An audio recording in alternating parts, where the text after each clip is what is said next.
What is up, my good people?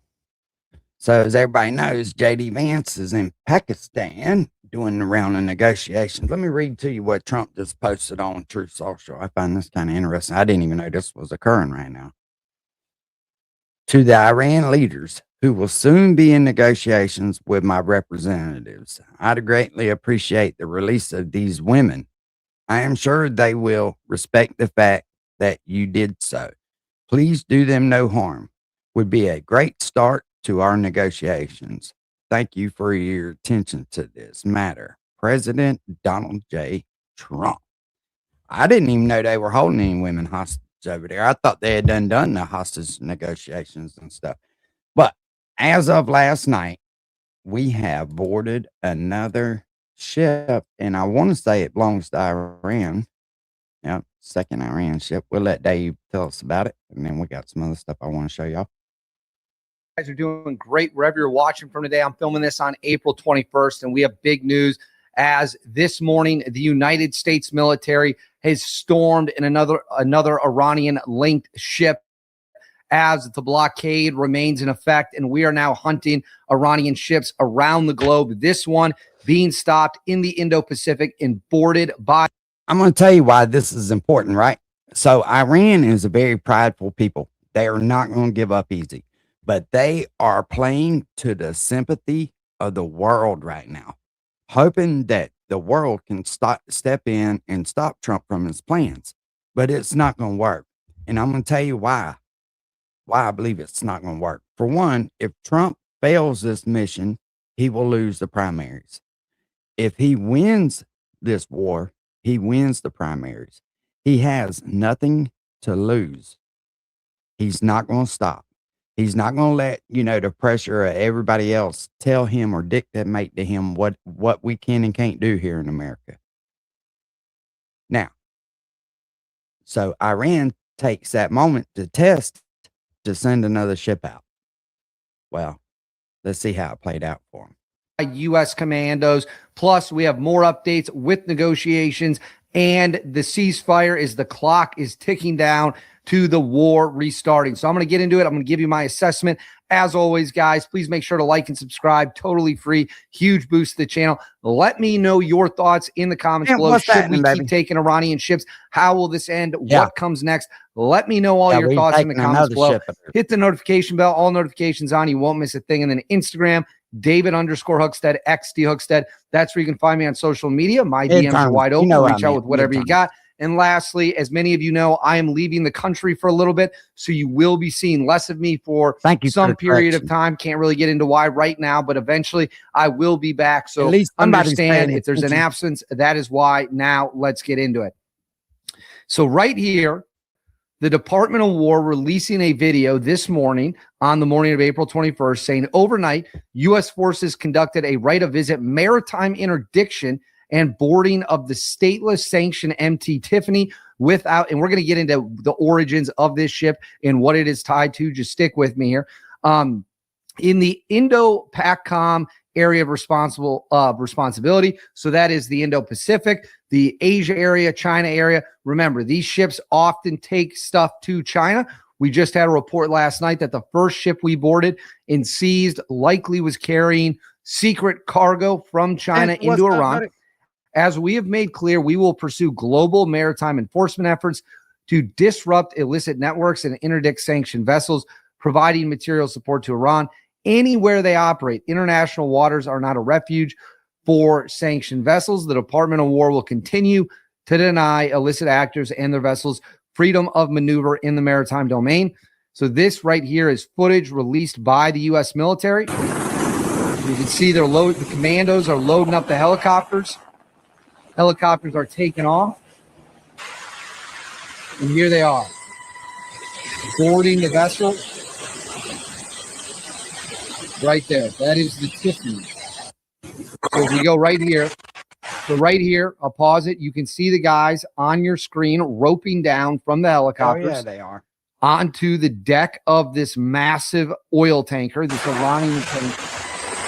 And then right here, you can see them fanning out. And I'm going to tell you, the reason that they're trying, they have no choice. they've got to try something. And I'm talking about the Iranian people, because if they have to shut these wells down, which they should be like getting close, these boats are full, ready to go. They don't have anywhere where they can store this oil anymore. When they start taking them wells offline, it starts getting water in them. They start tearing up, and they won't be able to get them restarted. They will not flow like they did before without major maintenance done to them. And they can't afford it. They're losing so much money every day that the pressure is on. Guns up, ready to engage if necessary. And that is the oil tanker right there. So we have now taken two, not one, but two different Iranian ships. The first one being a cargo vessel that was believed to be transporting secret cargo or dual use cargo, which means it also has not just a civilian use, but a military use. Early reports indicating that it is likely it was carrying chemicals for Iran's ballistic missile program. Now, on the morning of April 21st, we are learning and seeing footage of a second ship, this time an oil tanker that was believed to be carrying, obviously, sanctioned oil. Now, for some more details on this ship, I'm going to put this up. This is the open sanctions page. So it says here, the tanker is involved in the transportation of Iranian oil. Since December 2024, the vessel has twice loaded Iranian oil via ship-to-ship transfers with sanctioned Iranian flag tankers in the Singapore area while conducting dark activities. On July 30th, 2025, the United States imposed sanctions on the vessel. So this is part of the shadow fleet, of the secret fleet of tankers that the Iranians use to get their oil out to the world, make money, enrich themselves, and keep the government in power. We have now boarded it. We have now interdicted it, which is a huge win for America. Now, for those of you who haven't seen the footage of the first time we did this a couple days ago, I'm going to show it to you, and then we're going to get into some statements from Trump and negotiations. Let's watch this other thing that I got pulled up. I thought I did. Anyway, let me make sure that I still got it. I may have. I guess I did. Let me pull it back up. Let me find it. You know, Unc ain't real good with navigating this fucking computer.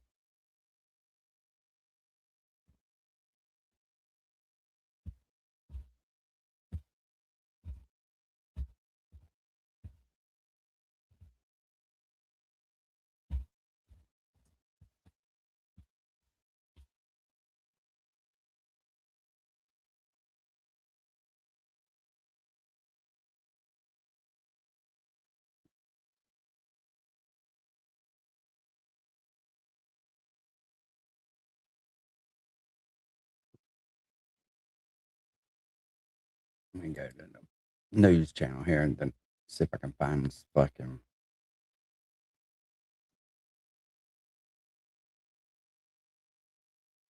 This ain't the one I was looking for. We'll play it anyway, though.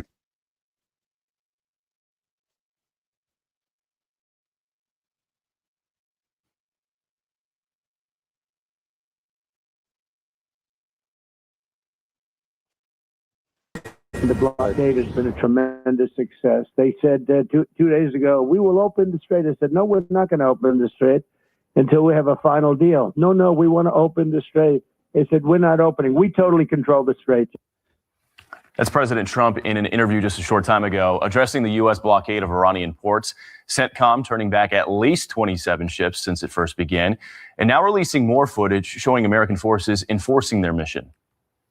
United States warship 115. You are entering the area of a military blockade. This blockade of Iranian ports will be enforced and applies to all vessels regardless of flag. Any vessel that further intends to enter or exit an Iranian port will be subject to the right to visit and search in accordance with international law. If you attempt to run the blockade, we will compel compliance with force. Over. Joining us now is retired Colonel Mike Jernigan, who was an invasion commander during Operation Iraqi Freedom. Colonel, thanks for coming on this morning. Hey, good morning, Bill. So I want to ask you kind of what's been going on during this 2-week ceasefire. President Trump says that the U.S. military has been restocking. Take a listen real quick. We're totally loaded up. We have so much ammo. We have so much of everything. Oh, yeah. Most definitely. Much more powerful than it was 4 or 5 weeks ago. And that's what Trump's doing. Trump is squeezing these people. And you know, all this fucking damn what do you call it when they use the internet to try to manipulate people's mind? Misinformation, propaganda bullshit. Hey, I hope the shit works. I hope it works. So we've used this to restock, and they probably have done a little bit of restock. So just give us some color on what's been happening on both sides, you think, during the ceasefire, especially with the U.S. military. Are they mapping out new targets? Are they reloading our Patriot missile batteries? What's been happening behind the scenes in these last 2 weeks? Absolutely, Bill. On the U.S. side, you're seeing exactly as the president said, that they are rearming, they're restocking, and they're ready to go again. And I think if the ceasefire agreement is not held up tomorrow when it expires, I think the Iranians are going to see additional attacks more than they've already seen before. On the Iranian side, I see them trying to scramble for anything that they can do to try to maintain any influence. For example, the Indians had 10 ships that they announced came through the strait with an agreement the Iranians made. But this weekend, we saw 2 of them shot up by the IRGC. So I'm wondering if the Indians should get 20% back on their bandit fee they pay. We opened up the segment talking about how the U.S. military is enforcing this blockade in the Gulf of Oman, and they're also stopping ships elsewhere around the world. Take a look at this video. This was just put out by the U.S. military. They apparently stopped another ship called the Tafani. It is under U.S. sanctions. The State Department says this is a ship that was sailing from China to Singapore and that it had been twice loaded with Iranian oil before. So U.S. forces boarded it. Question everybody about the nationality of the ship. What does it say to you that they're doing this not just in the Strait of Hormuz and in the Gulf of Oman, but in oceans around the world, looking for these Iranian ships, the so-called shadow fleet? I think it says that the United States government is putting their military force behind their Treasury Department sanctions. And that no place is safe for the Iranians. In the early days of the war, an Iranian ship was sunk by an American submarine. And so that's not far from their minds. And so as their ships are in different parts of the world, but are flagged, and in this case, previously sanctioned for carrying illegal cargo. I don't believe that, right? I don't believe that. I believe that that is a preemptive move. I don't believe we're running out of anything. I think that we're stocked up, but he's not going to let it get underneath a certain level. The United States Marines, the United States Navy are able to go anywhere and get them. So we're going to see what happens with this second round of peace talks in Pakistan. Obviously, we all hope that a deal emerges from this. But, in every big war, we've asked automakers to stop making cars and start making wartime. You know what I mean? The only difference in this war and the previous wars where the American people were really invested and were behind their country. Now everybody's so goddamn confused about who they are and what their sexuality is. And that was the game. That was the game that these people played. What's it like for the troops who have been sitting and waiting these last couple of weeks? They've been taking missile and drone fire. They're wondering if hostilities are going to break out again. Take us into the mentality of those service members who are over there in the Middle East. The idea that, hey, the bombs could start raining again soon if a deal isn't made. Yeah, the mentality of our American service members is tremendously strong. I played high school football and did other sports in college. And right before the game started, you were in the locker room and you were ready to go. You were concentrated. You were focusing on what your task was. You were reviewing your immediate actions and your drills. And that's exactly what I did previously as a Marine, and these Marines and other service members are doing is they're sitting, rehearsing what needs to go next, mentally preparing. And and I'm going to tell you, the IRGC has to posture like this because they are a regime that has held Iran hostage for 47 years, 48 years, whatever it is. If they look weak on the world stage, it may give the people of Iran the idea they can take their country back. And they're almost like a sprinter, just getting ready to get the signal to get down in the blocks because we're going as soon as they say go. So the mentality is strong and preparation right now. That's some great color right there. Colonel Mike Jernigan, thank you so much for coming on this morning. And thank you for your service as well. You're more than welcome to believe. Be sure to like and subscribe for all the Fox News latest on YouTube. And if you don't want to have faith in them, that is all on you, my friend.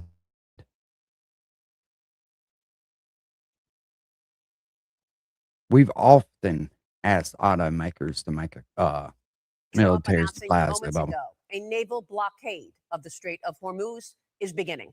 Coming up in moments, President Trump will join me in an exclusive interview to give us the very latest on the war on Iran, as high-level talks between the United States and Iran have concluded with no deal. It was the first direct talks between the two countries in a decade, and the highest level talks between the two since the Islamic Revolution in 1979. The talks beginning on Saturday and lasting 21 hours in Islamabad, Pakistan. Vice President J.D. Vance was in Pakistan leading the U.S. Now, delegation. Israel, Along with yeah, Jared Israel may be Special running Envoy low. Steve Witkoff, as a fragile ceasefire has been underway between the two sides since Tuesday, after President Trump agreed to give Iran 2 more weeks to open up the Strait of Hormuz or face further Fuck, this was destruction. an old one. Now the president. This ain't the one I was looking for.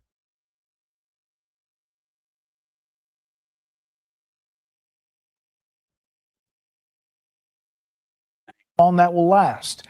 Senior White House correspondent Jackie Heinrich starts us off tonight live from the North Lawn. Good evening, Jackie. Good evening, Brett. A source familiar tells Fox the Vice President J.D. Vance, the Vice President, Steve Witkoff, and Jared Kushner are going to be leaving the U.S. for Islamabad soon, even though the Iranians are threatening not to show up to these negotiations unless the U.S. removes this naval blockade. The tension's very high after American forces seized an Iranian-flagged sanctioned vessel that tried to blast through the blockade this weekend. President Trump invoking wartime powers Monday, using the Defense Production Act to get ahead of rising energy costs amid the war in Iran. A White House official says 5 signatures from the president now authorize funding from the Big Beautiful Bill for projects like coal-fired power plants, manufacturing facilities for gas turbines and transformers, and electrical production sites, as the energy secretary dampens expectations for when gas prices may return to $3 a gallon. I don't know, that could happen later this year. That might not happen until next year. But prices have likely peaked and they'll start going down. The president told PBS, I disagree with him totally. I think it'll come roaring down if it ends. But the word if is carrying a lot of weight after the president spent the weekend threatening to resume fighting if a deal isn't reached before the ceasefire ends. Posting Saturday, we're offering a very fair and reasonable deal, and I hope they take it, because if they don't, the United States is going to knock out every single power plant and every single bridge in Iran. No more Mr. Nice Guy. Hours later, a sanctioned Iranian ship tried to get past the U.S. naval blockade, prompting a military response. Analysts say the new IRGC chief, Ahmad Vahidi, the hardline architect of Iran's proxy terror organizations, may be... How crazy is it to think that the United States military is running out of high-tech weapons when we ain't been at war but 40 days? We fought in Iraq for fucking how many years? I refuse to believe that. Israel might be in trouble, but I don't believe America's in trouble. We got one of the strongest militaries in the world, no matter who likes it or not. Responsible for the negotiations stalling. We had the supreme leader killed, and his son has taken over, and he has not been able to demonstrate that he is really in charge. So there's a leadership vacuum for sure. And we haven't being even filled really by been the at war IRGC. for 40-something days. We fired a few fucking missiles, a few rockets for a couple hours. Yeah, we're not running low. I promise. Leadership. Trump says he's in no rush, posting in part, I read the fake news saying I'm under pressure to make a deal. This is not true. Time is not my adversary. We're in it, and it will be done right. Even as his top officials don't seem ready to announce the timeline has officially shifted. Just because the computer says it doesn't make it true. I refuse to believe that they're going to go into all-out battle and not have no ammunition. That doesn't even, think about it now. I'm not fucking with you. You're my buddy. You can think what you want. I don't have a problem with it. But I'm not going to sit here and believe that Trump's just leading us into a mass fucking suicide with no rockets. I don't believe that. We're one of the richest countries in the world. We're one of the biggest, powerfulest militaries in the world. We haven't even been fighting with Iran that long. It doesn't make any sense. That's just some propaganda shit that they put on the internet. Now, they'll get extra stocked up? You fucking right they will. You fucking right. Hey, when I go camping and I got a cooler full of food, Just because I buy more shit at the gas station doesn't mean that I don't have enough to last me. I'm just buying a little more that way. I know I don't run out. You understand what I'm saying? President said in 4 to 6 weeks, we expect this could be resolved. And I think we're getting pretty close to that being accurate. And the Iranians also deny President Trump's claim that they agreed to hand over their stockpile of enriched uranium, saying that stockpile is sacred to Iran, and handing it off to the U.S. has never been an option on the table, Brett. We Real sell a dichotomy bunch here of on shit. that leadership in Iran. Meantime, back here, a big shakeup at the Labor Department this evening with Labor Secretary Lori Chavez DeRemer resigning. What do we know about that? Yeah, Brett, not too much yet. The president did not announce her departure, unlike when Pam Bondi left as AG or Kristi Noem departed DHS. And also, Chavez DeRemer is headed to the private sector, not another administration job, according to Stephen Chung, the communications director here at the White House, who made the announcement. That's right. This all comes as the Labor Department Inspector General is nearing the end of a months-long investigation. That's how they do it, though. They convince people of stuff, you know what I mean? And I ain't talking down on Tex because he's smart now. Don't fucking think he ain't, but they convince people of this shit and then it gets them all worried up. I'm telling you right now, we could blow fucking Iran off the goddamn map if we really wanted to. The reason that they don't do it is because the world needs the oil. We don't have enough to supply the whole world. If we did, Iran be fucking gone already. It's all strategic, man. Investigation into misconduct allegations. Deputy Secretary Keith Sonderling is set to take on the role of acting secretary. Right. Okay, another change. Jackie, thank you. So here's the latest. Moments ago, President Trump thanking Iran for forcing hundreds of ships toward the United States, mostly Texas, Louisiana, and Alaska, to get their oil. Oil prices are spiking after the U.S. Navy landed on and took hold of an Iranian flagged ship in the Strait of Hormuz. The average price of gas sits at $4.04 right now. If Iran was that strong, after the first boarding, they would have fucking broke bad. Now they done been boarded, another one of their ships done been boarded, and they haven't done anything. Shit. Whipsaw It's oil all prices smoke and as mirrors, the end of baby. the ceasefire. And then tomorrow you've got these talks, I a lot believe of that, gyrations in the market as they try to figure out, as they always do for markets, like where's it going to be in 2 weeks, 4 weeks, a month from now, right? Fox Business's Lauren Simonetti here to break it all down for us. She's following all of these ships as they make their way, as they get blocked, and the impact on oil. Crude oil up about $5 right now. Lauren, what can you tell us? Yeah, 89 and change there, Martha. I can tell you oil is not only stuck in the middle of this conflict with Iran, it also reflects the uncertainty around it. So as you can see, oil up more than $5 today after both Iran and the U.S. declared the Strait of Hormuz open for business. That was on Friday. But look at the lack of activity today in the Strait of Hormuz. Just 5 vessels have crossed. Add that to the one ship that made it through yesterday. Gas is down 10 cents since yesterday. Gas is down to $3.90. Operational reality is shipping companies are hesitant to transit the Strait of Hormuz. This all comes after U.S. forces attacked and seized the Tuska on Sunday. That's a cargo ship. It had made stops in China and was trying to get back into Iran. On Saturday, 24 vessels had transited the strait when the U.S. and Iran both said it was open. They were trying to get out when they could. But this maritime security advisor says future ships will think twice before they act. Watch. The Americans were saying it was open. The Iranians were saying open. People saw the opportunity to get out as quickly as possible. I don't think they would do that again because of the post-reaction to Saturday. You know, that the Iranians then were very quick to close it down again. And here we are. That's why oil is spiking again. I mean, it fell $12 on Friday, only to jump back when the uncertainty returned to the market. Many experts say they do expect the new normal for oil prices to sit between $80 and $100 a barrel. To remind viewers, it had been 65 before the war. I also want to point this out. There's an additional risk for vessels in waters well outside the Persian Gulf. Kepler says there are 130 tankers carrying Iranian oil. They are at sea. That oil is now sanctioned by the U.S., which means there could be confrontations elsewhere outside of the Persian Gulf, Martha. Interesting. Thank you. Here's what I know. We have so many factories that are capable of producing the arms that we need. The United States is huge, right? There's so many military contractors out there that they could fucking work around the clock, and we couldn't shoot all the shit off that they make. Now, is there a reason to be worried? I don't think so.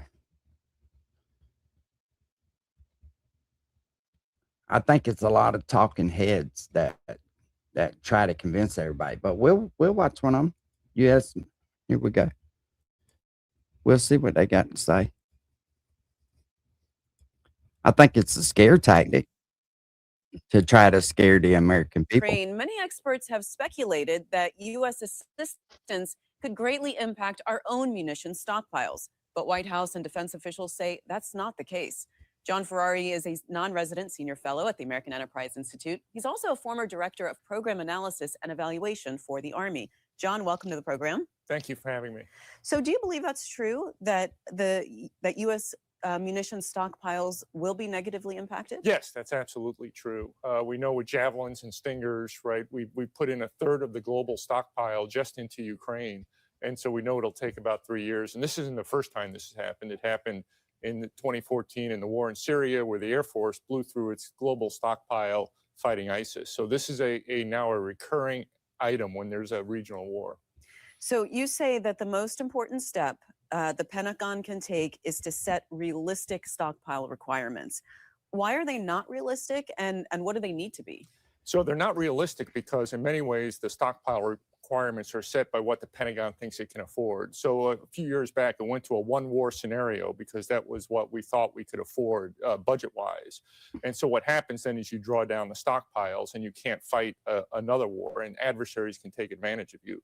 Really what's needed is a two-war strategy of stockpiles and long wars, because right now the assumptions are for short wars. And we see in Ukraine as it drags on, the stockpiles and even the weapons take long to replace, and they don't even account for attrition of weapon systems. And so the other thing that the Pentagon needs to do is to really take into account what allies need, because we are the global supplier of these munitions. And so when the global supplier, now listen to what he just said, the global supplier. So when you quit handing out that shit, they also eat into our stockpile. So we need to account for all of that. And you also suggest setting up a way for allies to contribute money to our stockpile. Yeah, in many ways, right? If we could build an ally stockpile and everybody buys in like an insurance policy, and then they can draw out when they need it, everybody shares the burden. Another recommendation is to eliminate indefinite delivery, indefinite quantity. It's called IDIQ contracts with the munitions sector. What does that mean, and how would it work? So those type of contracts essentially allow the government to say, hey, whenever I need munitions, I'll call you and send money and yell surprise, and then you'll produce it. But there's a long supply chain, as we see, 3 years. Instead, what we should be doing is doing 5-year block buys, where we say, these are the munitions we need over the next 5 years. We're going to contract for them. And then industry and Wall Street will put up money to get the supply chains going. And if they can produce them faster and make more money, they will, and that's better for everybody. So what we need is to go away from these yelling surprise and instead, put money on the table in 5-year block buys. You also say that the Pentagon needs to change the way it operates its munition production facilities. Explain that. So the government actually owns many of the production facilities, and they operate them like military installations, but contractors then run them, places like Radford Munitions Plant. Well, the government runs it. It's got a fire department, a police department, and all sorts of, government and, security requirements. It forces those contracts that are making it to bake the price of those services into the price of the munition. And so the munition prices go up, and then you distort the marketplace, right? In our capitalist society, price determines supply and demand. And the government is forcing the price and distorting it. So what needs to happen is the government just needs to pay for those things that the government requires, and then allow the price of the munition really to reflect what it costs to manufacture the munition. What is contracting to monopoly? So look at the Joint Strike Fighter. We used to have a very robust fighter market. We had 3 or 4 companies that made fighter jets, and then we went with the Joint Strike Fighter, and we went to one company, and all the other companies went away. And we say we don't like monopolies because of all the problems with them, but the government creates monopolies by going with the most efficient contractor and going with one. The government has experimented in the munitions market with the medium caliber munitions where it contracts for 2 contractors to run and it splits the buys. Now, it's a little more expensive in the short term, but in the long term, you have 2 suppliers who can compete against each other and keep the supply chains going. And so we have to stop this contracting monopoly and instead keep a robust supply base by having multiple suppliers out there. You say this, quote, very little in war is more problematic than running out of bullets. I can definitely see that. So why haven't these changes been made? So money. And, that right now, the current defense strategy assumes we'll take risk. It's a divest to invest strategy, which means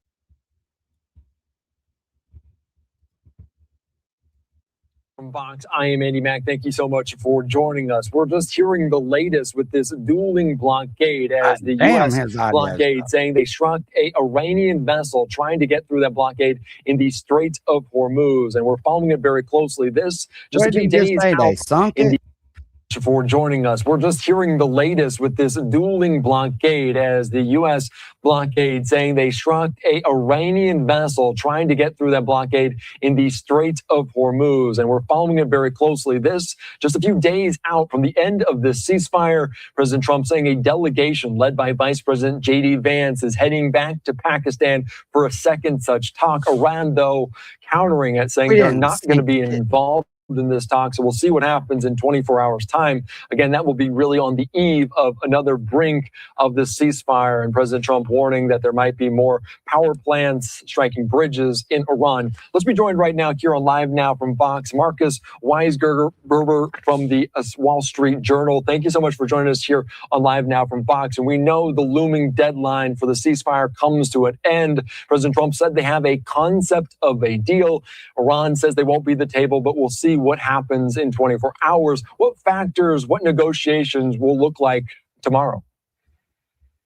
So right now, we, as you said, there was some confusion earlier this morning about who's actually going. I know I for one was for the Journal. I was monitoring all the Sunday shows, and just off the very top, we had heard J.D. Vance was going to be leading the delegation, and then we heard soon after that I believe ABC reported that no, he wouldn't be going due to security issues. But now again, we hear they will be getting on a plane. One other thing, I know you guys were just talking about this, and your previous guest brought this up. One of the things we have been tracking is, the Iranians are now saying, oh, well, it may be off, it may be off.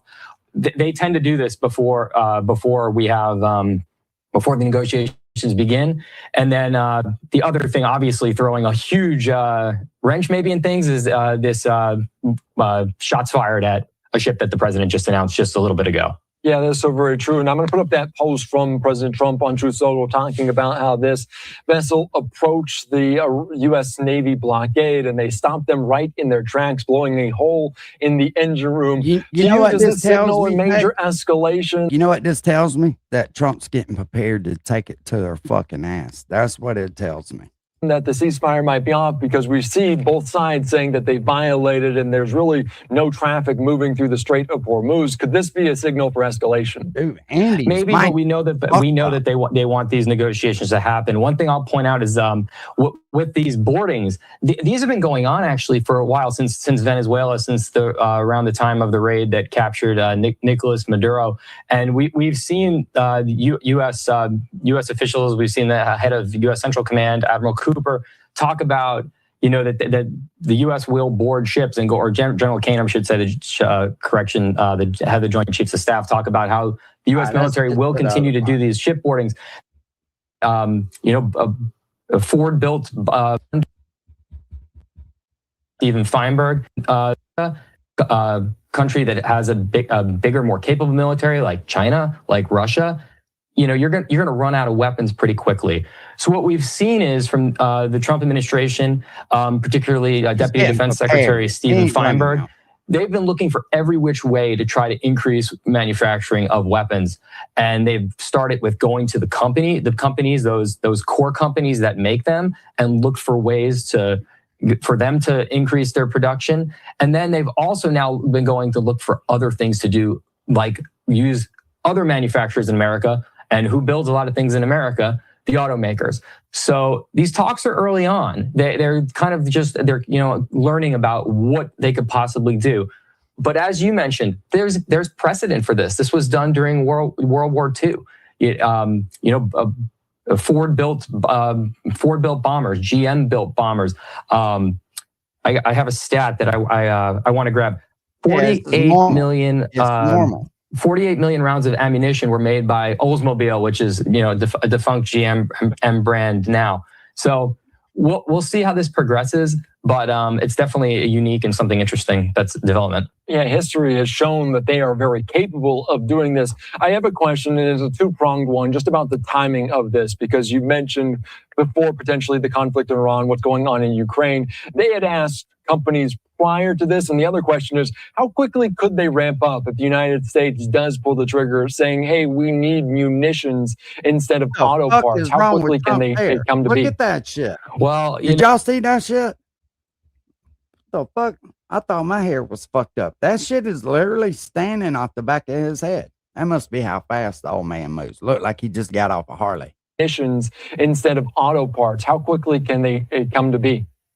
Well, that's to be seen. If the government mobilized the companies and basically ordered them to do this, you would probably see it go quicker. Not this dumb motherfucker. I was looking for that fucking interview with him and Mary. This chick right here. Oh shit.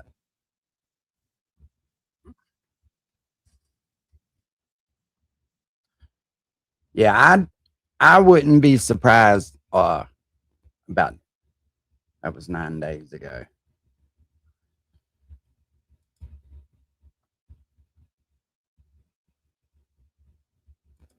Let's see if I can find it. Share the screen with y'all.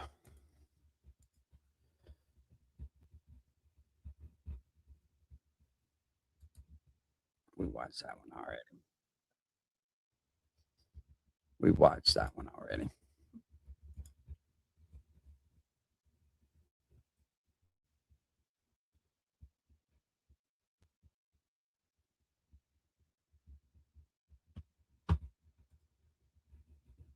All right, according to reports, Iran's Islamic Revolutionary Guard is now consolidating power inside of Iran. In other words, the hardline radicals who have terrorized the world for decades are likely running the show. The guys with guns, not the guys in the suits that'll be in Pakistan. Here with more. Fox News strategic analyst, our friend General Jack Keane is with us. General, great to have you. If we were going to be very blunt and very, very honest, General, the easier path for the president would be to wipe them out, obliterate them, hit all those targets. But the reality is the president really deep down does not want to do that to the Iranian people. I applaud him for that. And he's going the extra mile. However, when there's a report out tonight, the Iranian parliamentary speaker saying that they have new cards to play against the U.S. You have Iran's new IRGC chief, one of the hardliners from days gone by, now in charge of the guns. I'm less optimistic than I was over the weekend. Yeah, sure. Well, you have cause to be, Sean, to be frank.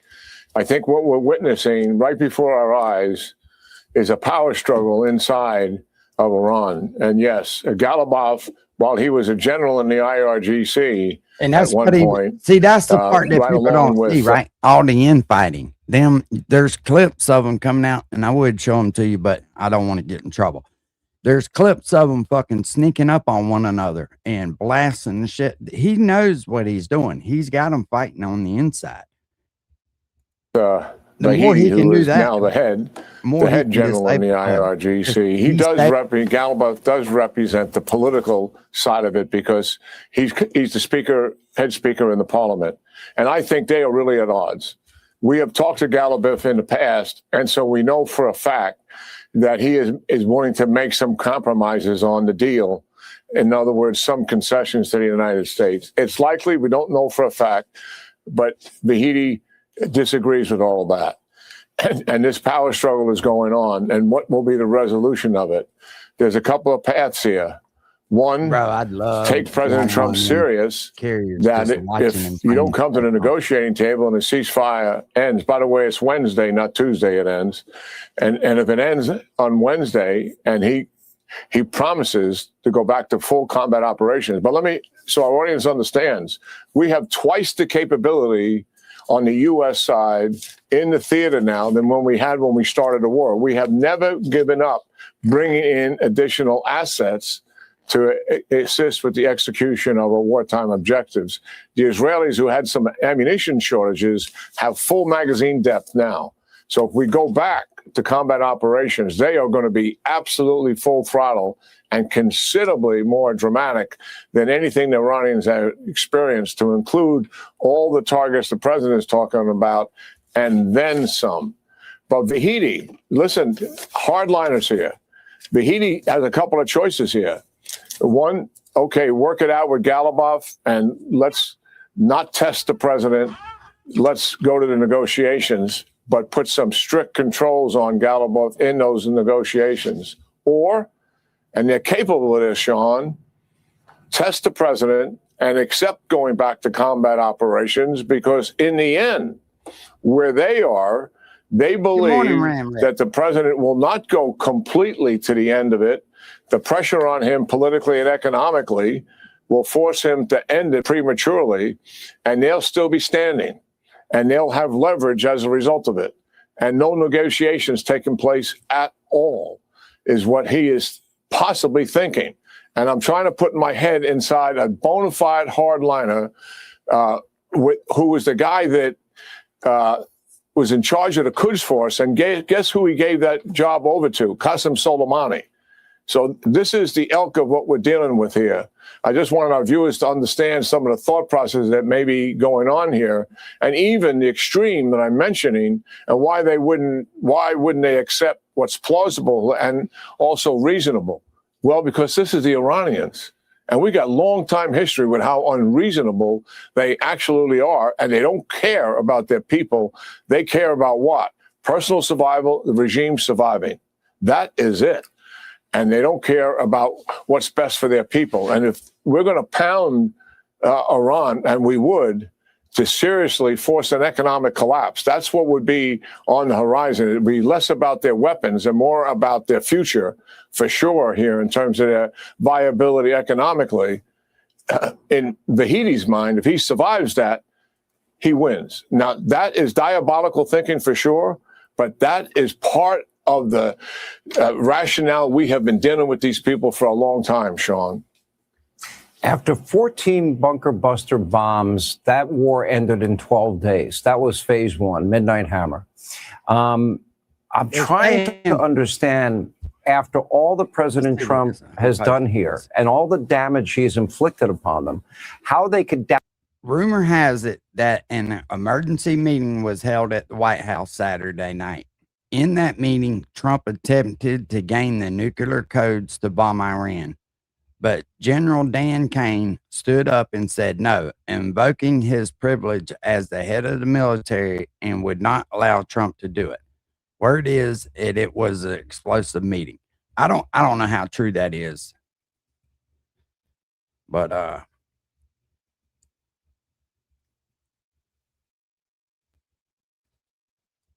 out in any way, shape, manner, or form his resolve to do it the hard way if he has to. And I want your reaction to that. And what about this warning about we have new cards to play? I take that as typical quintessential propaganda and bluster. Oh, that's coming from a fucking Democrat. Yeah, well, we know our president, and you would think the Iranians by now would know him as well. He has a tendency to follow through here. And that's the reality of it. So he's promising something that be much more significant and dramatic impact on them than what we have been doing to date. And I think he will absolutely deliver on that.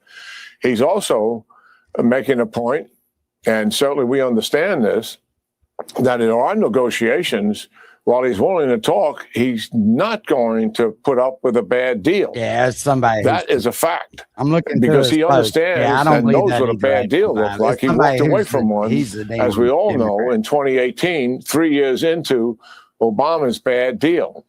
So are they making assessments of the president? Of course they are. But they also, I think, where Vahedi's coming from, he believes there's significant pressure on the president. And it may be worth his while to try to accept whatever the president wants to give him. I think that is absolutely reckless thinking, and he's not being rational. But I'm just trying to paint a picture here of what can be going on. Hopefully, the best answer for the Iranians would be is whatever this debate is about, resolve it and get some negotiators in to sit down at the table with our negotiators and see if something can be worked out here. And certainly the United States has huge leverage here. The fact we can't dismiss the major leverage we have. In the first negotiations, we had the threat of going back to combat operations for sure. In the second negotiations, which we're about to take, the number one leverage we have is we have shut down all of Iranian exports, oil and everything else they export. And the reality of that is that's 80% of their revenue. That is huge leverage in of itself. The second piece of leverage we have, Sean, is what I mentioned, full throttle combat operations. So we are going into these negotiations holding a lot of cards in our hands, and actually a stronger hand than we had in the last negotiations. President Trump, it's time for people to quit being such a fucking pussy. You know what I mean? It's time to be men again in this country. When it's time to fight, it's time to fucking go. I wish they would let me back in, or not back, but I wish they would let me in the fucking military. I can't believe I about said back. I've never been in the military. I wish I was. Knows that. Our negotiators know that. Galibov certainly understands that. I think Vahedi probably understands it as well, the head of the IRGC. It remains to be seen what his reaction is going to be to all of this. People I think we'll know within 12 to 20 hours for sure. One thing I would love to see, the Israelis, somehow arms get in the hands of the people. Vahedi and others I don't think would survive 180% inflation rate. Their currency is now worthless, on top of the fact that they have half their workforce not working. This will be devastating. Hopefully the Iranian people will then wake up. That becomes their moment of truth too. General, as always, we appreciate you being with us. We appreciate your insights, sir. Thank you. All right, thanks for watching. Check out my new podcast, Hanging Out with me, Sean Hannity. The big interviews, the debates you won't get anywhere else. Like and subscribe for a new episode. Where's the one with the chick? Let's go to Matt Finn. He is reporting live in Islamabad. Those high-stake talks expected to take place. Matt, how is the city preparing for another historic moment?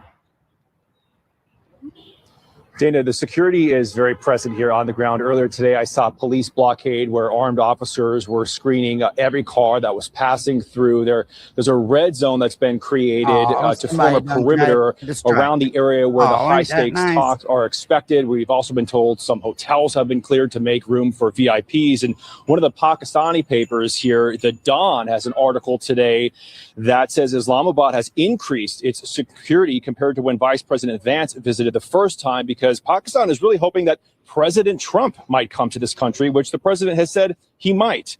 And the U.S. delegation led by the vice president has not publicly confirmed their anticipated travel here to Pakistan. It's really an hour-by-hour situation. The AP is now reporting that Iran is willing to send a delegation here, but that's not confirmed yet either. Now, Iranian state media has been reporting one sticking point is the U.S. blockade. State media has said as long as that blockade remains on the Strait of Hormuz, Iran may not negotiate. So far, the president has said the blockade will remain in place on the strait. And the president is also warning about the future of the 2-week ceasefire, which the president says Iran broke anyway and is set to expire tomorrow. The Strait of Hormuz effectively remains closed. Iran is demanding fees and asking to inspect ships, some carrying billions of dollars in cargo. We talked with the head of the European Ship Owners Association, which represents about 1/3 of the world's ships. That association says the world should not tolerate what Iran is doing.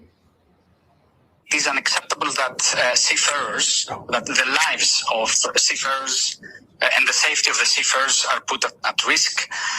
Seafarers that are just doing their job, especially international straits such as the Strait of Hormuz. The United Nations Convention on the Law of the Sea must apply, in particular the principle of free transit passage. And this situation on the Hormuz is described to us as really scary for anyone out there. And live here in Islamabad, we are tracking hour by hour the potential for these. Yeah, Ram, it is all political propaganda, CNN, shit like that. Now, me personally, I do look all around and try to get the best information that I can and try to, determine what I think, which it doesn't really matter what the fuck me or anybody else thinks. They're going to do what they want to do. But let me tell you, Trump really is trying to do what's best for America. And it's funny to watch all these people just lose their fucking mind. And it's like, they don't realize what they stand to benefit if he pulls this off. And in 10, 15 years from now, when he does pull this off, let's pray that he does, he's going to be remembered as one of the best presidents there ever was. Some people just don't know what's good. We'll keep you updated. Back to you, Dana and Bill. All right, Matt Finn, I'm sure we'll be going to you if these talks happen. Thank you. Be sure to like and subscribe for all the Fox News latest on YouTube and catch full shows streaming now on Fox One. Getting hard and getting turned on are not the same thing. That is why Blue Chew Gold was created. Science shows. Yeah, he's reading the market. I can't watch this fucking dude there. He is definitely reading the market. And people pissed about him making money. It's like, Vice President J.D. Vance is reportedly set to head to Pakistan today for a new round of peace talks with Iran. Right. I say Pakistan. That weirdo guy fucking Lawrence dated a girl from there, and she said you have to say Pakistan. Right. Pakistan. But I kind of mixed it. I did Pakistan. Yep. A little bit later, we'll find out and maybe get that girl on the phone. We'll find out what's going on with you two. But President Trump is now accusing Iran of violating the ceasefire, which expires tomorrow. Chief Foreign Correspondent Trey Yinks joins us live from Israel with the latest. Hey, Trey. Yeah, hey guys, good morning. The ceasefire between the United States and Iran is set to end this week. The U.S. Vice President J.D. Vance and the American delegation are expected to travel to Pakistan today, going to Islamabad. State media in Iran, though, says the Iranian delegation has not yet departed for the talks. Iran parliament speaker posted to X overnight saying Trump, by imposing a siege and violating the ceasefire, seeks to turn this negotiating table in his own imagination into a table of surrender or to justify renewed warmongering. We do not accept negotiations under the shadow of threats. And in the past 2 weeks, we have prepared to reveal new cards on the battlefield. The reality is that Iran has violated the ceasefire multiple times, specifically in the Strait of Hormuz, where only 16 vessels passed through on Monday. President Trump has indicated he's unlikely to extend the ceasefire, saying this overnight. Shut international water. Frankly, everyone is. They don't talk about it, but you can't let Iran have a nuclear weapon. You want to see your stock market get hit. You cannot let Iran have a nuclear weapon, and they'll use it here. They'll take out the Middle East. They'll knock out Israel in the Middle East. And they'll come to Europe and they'll come here because they are, let's say, ill, very ill. And we can't let that happen. The president also posted a number of times to Truth Social saying, in part, Israel never talked me into the war with Iran. The results of October 7th added to my lifelong opinion that Iran can never have a nuclear weapon. The Israelis agree with that position and have indicated they are prepared if the war resumes. Israeli Prime Minister Benjamin Netanyahu saying this at a Memorial Day ceremony late Monday. Our flag is planted from the depths of the Gaza Strip to the crown of Mount Hermon, and our pilots control the skies of the region as definitive proof of our superiority over the Iranian axis. We have not yet finished the work, but the world is already recognizing our determination to defend ourselves, and not only ourselves, but to defend humanity from barbaric fanaticism. President Trump posting to Truth Social that Iran has violated the ceasefire numerous times. This is true not just in the Strait of Hormuz, but remember, in the early hours of this agreement, they were still launching ballistic missiles at Israel and Gulf countries. Guys? Hey, Trey, could you give me an idea? Are we letting ships through? Because we're seeing different reports. First, nobody's getting through. Then we boarded a ship that tried to get through. Do you have any reporting that talks about what's really happening in the Strait?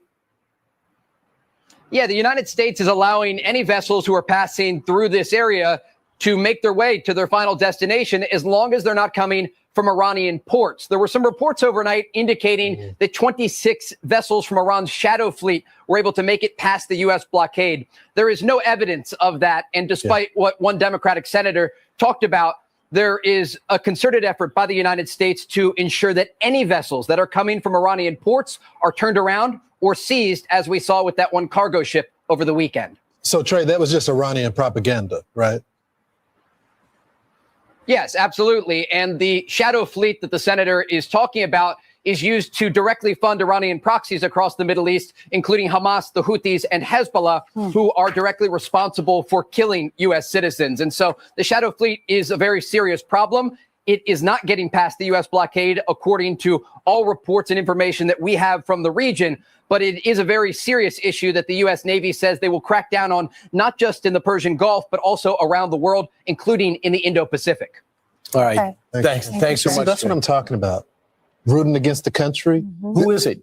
What's the Senator name of Chris Senator Murphy? Chris Murphy, the one Margaritaville with the illegal alien that was in that came to this country that was got Van deported. Yeah. So it's like, why are you going against the country right now in the middle of a war? Well, That's right. you heard Get on Pete his Hegseth. ass. He said this Anybody at every that's single not press from conference. He America, says, fuck you. when you read some of these headlines from a lot of the media, the legacy media, whose side are you on? Because I'm under the impression you're under the side of Iran and not America. You're rooting for Iran.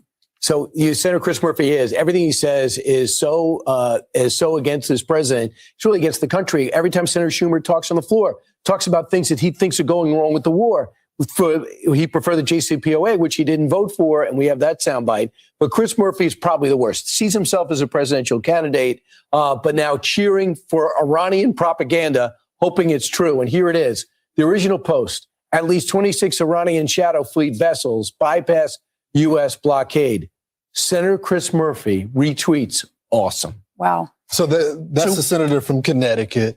Now, obviously, you shouldn't be rooting for this anyway, right? That's the first thing. But number two is, it's clearly Iranian propaganda as well. So he's cheering for it, and then the information is still even not even true. He gets briefed on this type of stuff. He could make a phone call to the White House or get briefed by the Pentagon about this information. Hoping it's true.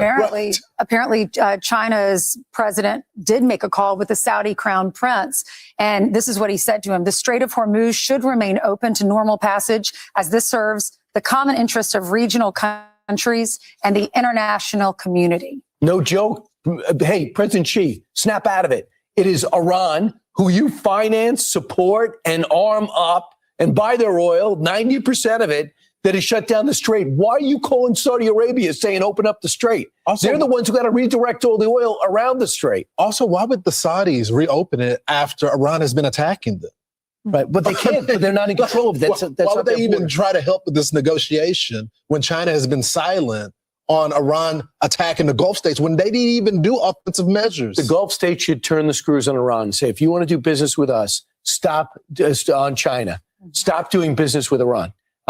These shouldn't be friendly calls. And China is the wild card here. If China says, I need oil from Iran, and now any Iranian ship cannot deliver oil, they're the ones who should turn around and say, Iran, open up the strait.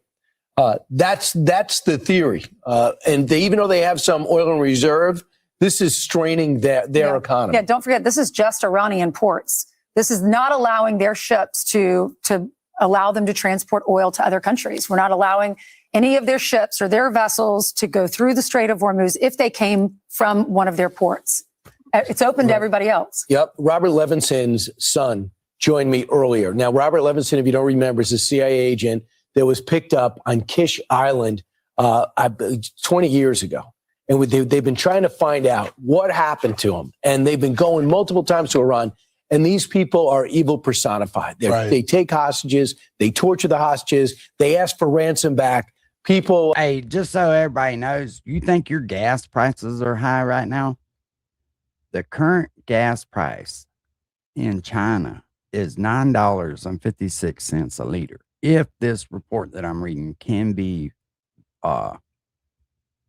verified. global petrol prices, Chinese gasoline prices through the 13th of April, 2026. That's pretty high. Like President Biden actually give them money for people. But Levinson, there's so much mystery wrapped around it.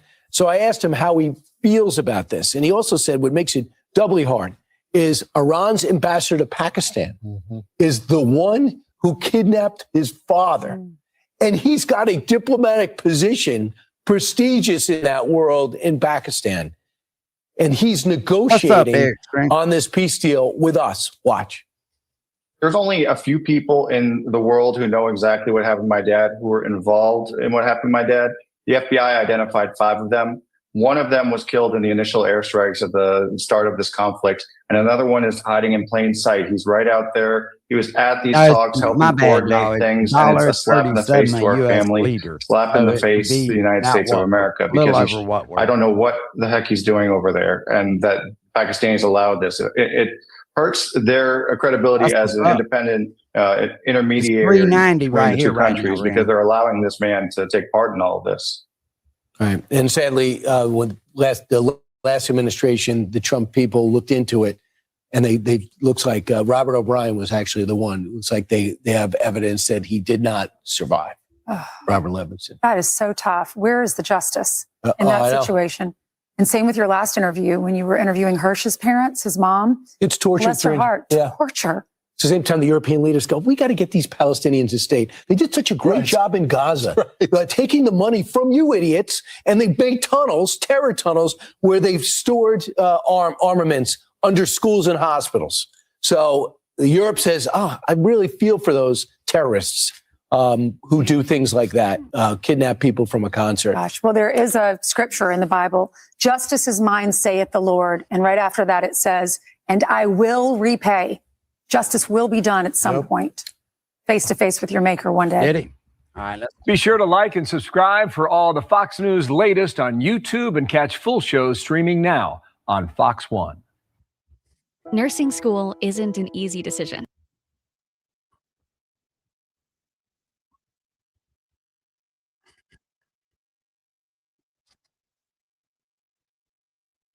Welcome in, everyone. I hope you guys are doing great wherever you're watching from today. I'm filming this on April 21st, and we have more updates out of Iran as time is ticking away before the ceasefire expires, and President Trump now claiming Iran is scrambling to hide their ballistic missiles to new launch points, and that the U.S.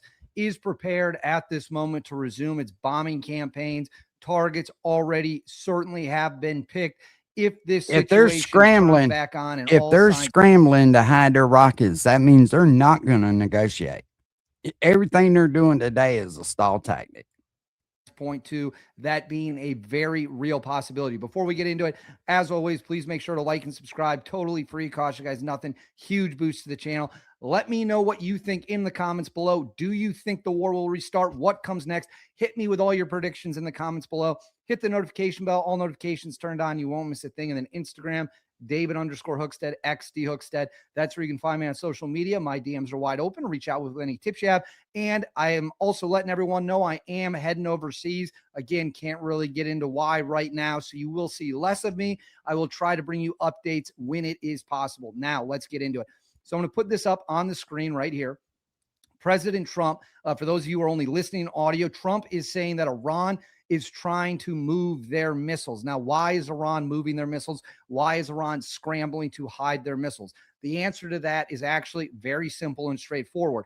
We have been tracking everything. If Iran believes the war is going to restart, they want to hide their missiles, get them to new launch points so they can fire them before we come in with the bombers and the fighter jets and the cruise missiles and all of our other weapons in the arsenal and toolbox and blow them up. This is a strategic decision from the Iranians. At the same time, they are hiding their missiles and scrambling to get them to new launch points. They are digging out the ones that were buried in the underground missile cities. So Iran has essentially had 2 weeks, 2 full weeks to rearm, move their missiles, dig out their ballistic missile sites. So there's no question that Iran views this as likely starting again, and they want to have access to their missiles when it does. And on that note, You don't have to take my word for it. Iran is openly stating this, with the Tasnim news agency saying Iran is ready for the possibility of a renewal of the war, citing excessive demands and the U.S. naval blockade as preventing negotiations. We're going to get more into the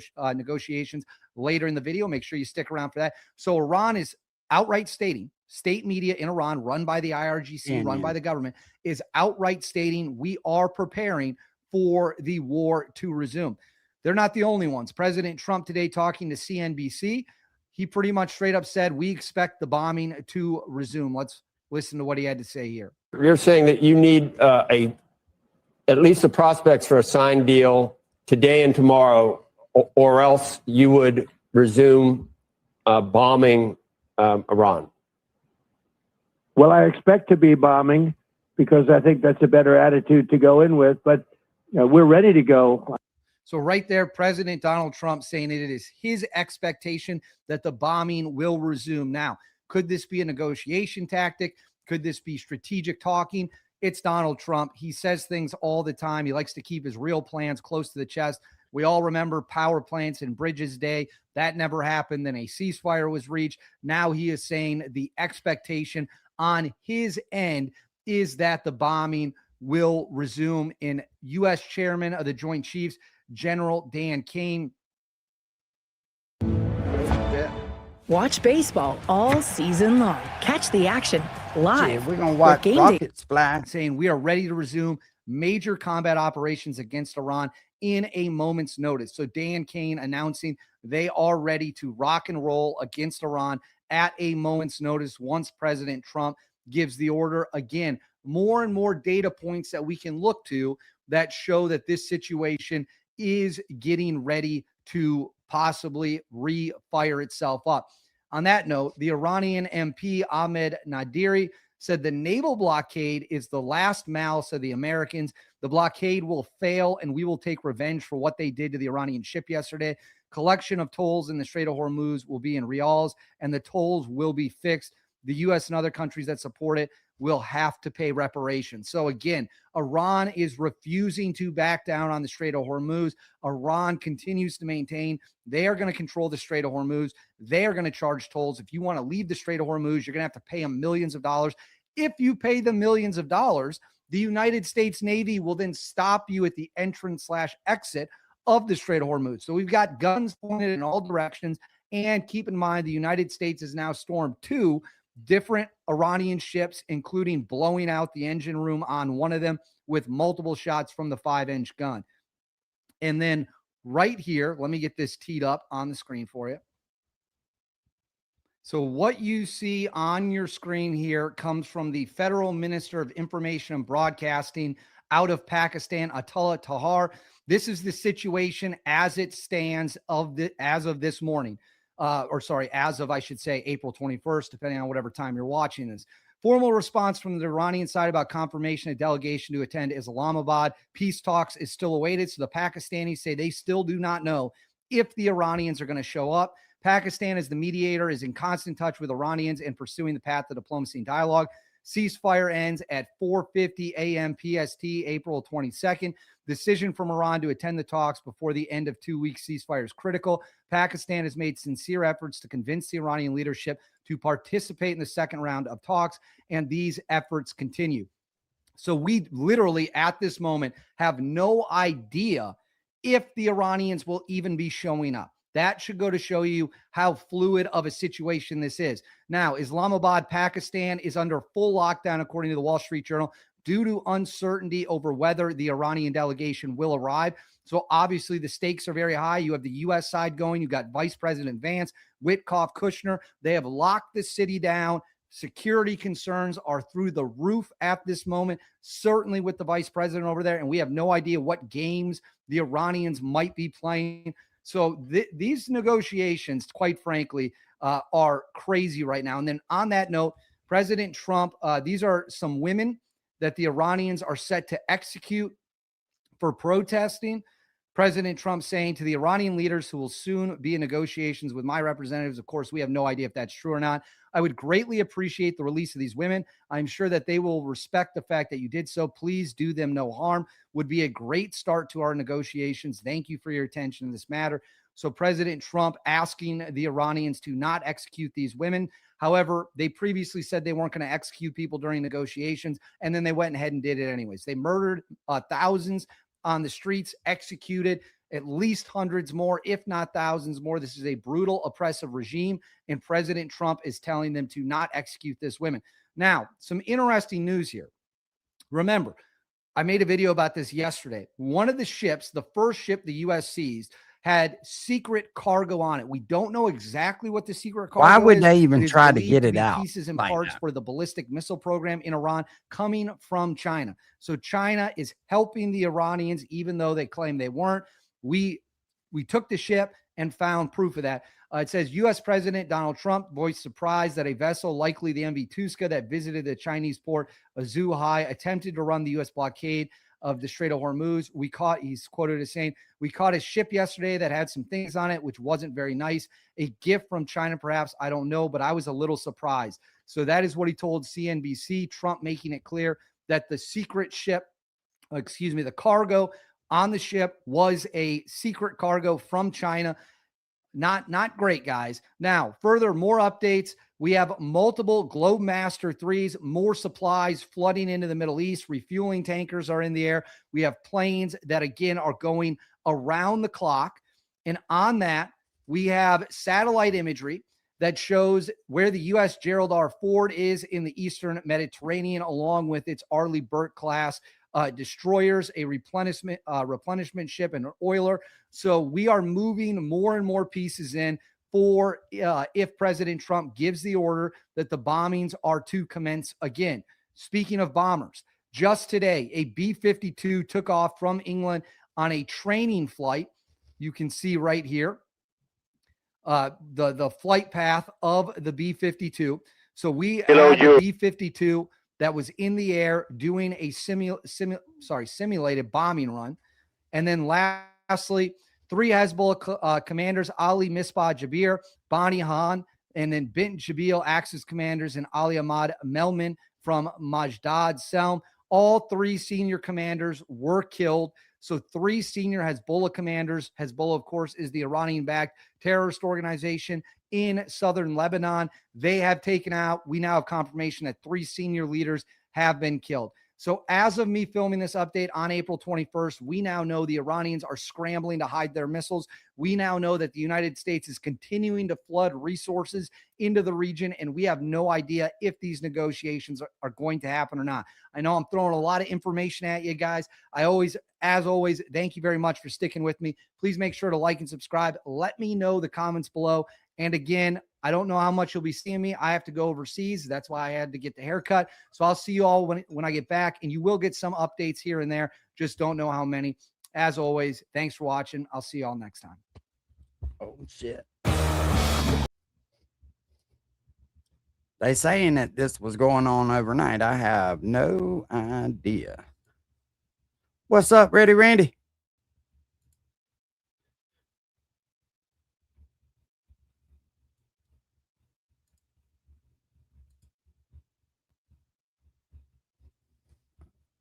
Let's hit the playback.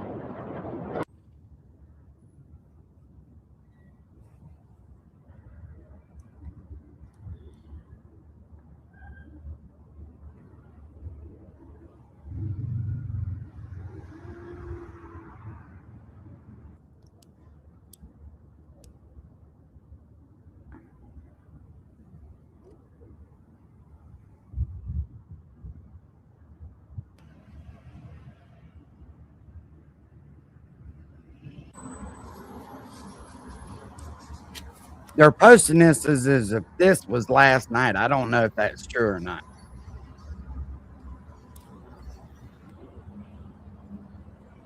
Nah, Nah.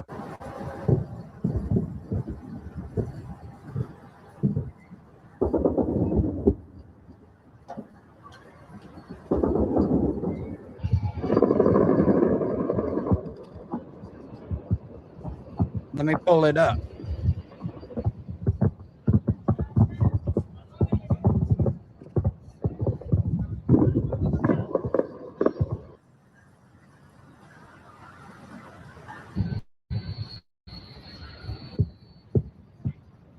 I like this food too. Let's watch it. Let's watch it. Let me stop this other video from running.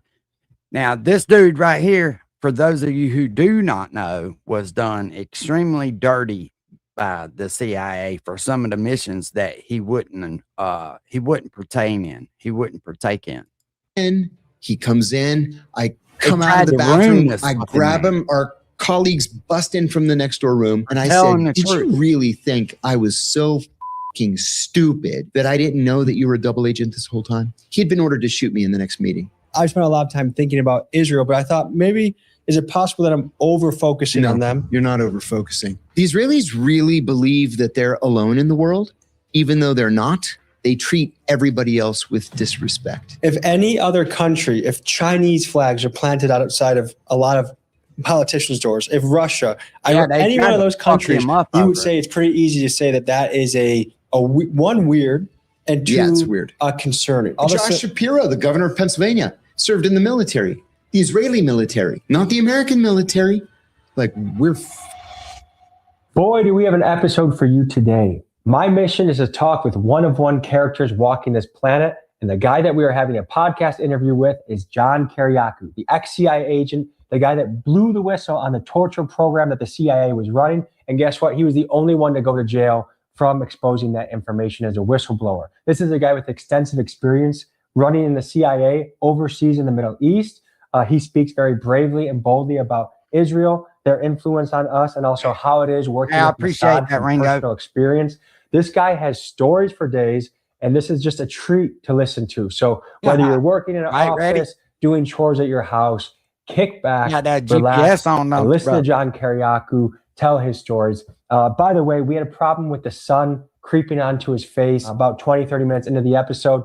Apologize about that. Sometimes you got to contend with the room that you're in. But man, this guy is an absolute treat to listen to, and I hope you enjoy. But first, folks, a quick word from the sponsor of today's episode. Folks, if you are a small business owner, you know perfectly well the challenges and responsibilities that comes with that job. Some days you're accounting, some days you got to be a website builder, other days you got to know about inventory. It is a lot to handle. Luckily, there is Odoo. Odoo is a one-stop shop platform for optimizing your business. Let me highlight two tools on their platform that can help you immensely. First is a CRM. You can build a custom CRM airports and ports, and they build interstate highway systems, and they build hospitals, and they build bridges, and they instill this goodwill toward China from the locals in these different countries. It's called, in part, the Belt and Road Initiative.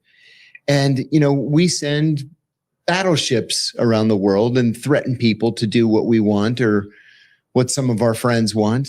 And the Chinese just sit back and wait for us to destroy ourselves. That's one thing. The second reason the Chinese are, I think, our most serious threat is that they're very, very good spies.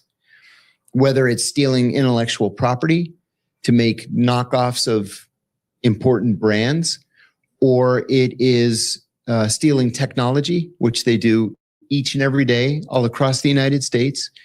They collect this information right under our noses, and there's almost nothing we can do about it. I've been studying a lot of how they're progressing, just what the state of their manufacturing is, how competitive it is. And I guess I was thinking a lot about, I've been focusing a lot of attention on Israel lately. There are only so many issues you can focus on at once. And to me, what they're doing in the West Bank, what they've done in Gaza, and how they're influencing American politics. I spent a lot of time thinking about Israel, but I thought maybe, is it possible that I'm over-focusing on them? You're not over-focusing. This is a problem with American foreign policy right now. Is it's not really American foreign policy. In many cases, it's Israeli foreign policy that's been imposed on the United States. For example, Iran is not a direct threat to the United States. It's just not. Even if the Iranians had a nuclear weapon, which they don't, we know that because the CIA has told us in 2 different national intelligence estimates that the Iranians not only don't have a nuclear bomb, they don't have a nuclear weapons program. So why would we want to bomb Iran? Why would we send 2 carrier battle groups to the Persian Gulf? Because the Israelis asked us to. Well, as we speak right now, Trump has sent a beautiful armada to surround Iran. I thought that the attack would have already happened by now. No. Some of the reports that I read said that it was imminent. Something's not right with that, because even Iran is saying we won't give up the rights to enrich uranium. So something's not right with that. What's your pulse on the situation right now? We cannot launch an attack on a country of monkey 92 thing million pulled up people there, Extreme. with one I'm gonna aircraft check 'em out. carrier Thank battle you very group. much. One aircraft carrier battle group is the carrier itself and the planes on the carrier, and 11 support ships.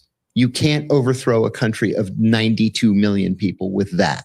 So we've sent a second carrier battle group. Well, we haven't even sent it. The president's thinking about sending it. It's off the coast of Norfolk, Virginia right now. It would take weeks to get there. And third, we've got our own Arab allies, Egypt, Saudi Arabia, Jordan, Oman, begging us not to do this. So we had the first round of talks with the Iranians hosted by the Omani government last week. Just the first round. We did not meet directly with the Iranians. We were in one room. The Iranians were in another room, and the Omani foreign minister was just shuttling between the two rooms. Why do you think it was set up like that? Because we refused to meet directly with the Iranians. Because? That's just the policy. You think that's because don't of talk to Israeli them. influence? Absolutely, 100%. And the guy is in town right now, Benjamin Netanyahu. He's been prolifically visiting the White House. I guess a lot of people let me interrupt you. Yeah. You're right. He's been prolific in his visits to the White House. Donald Trump has been president for 13 months.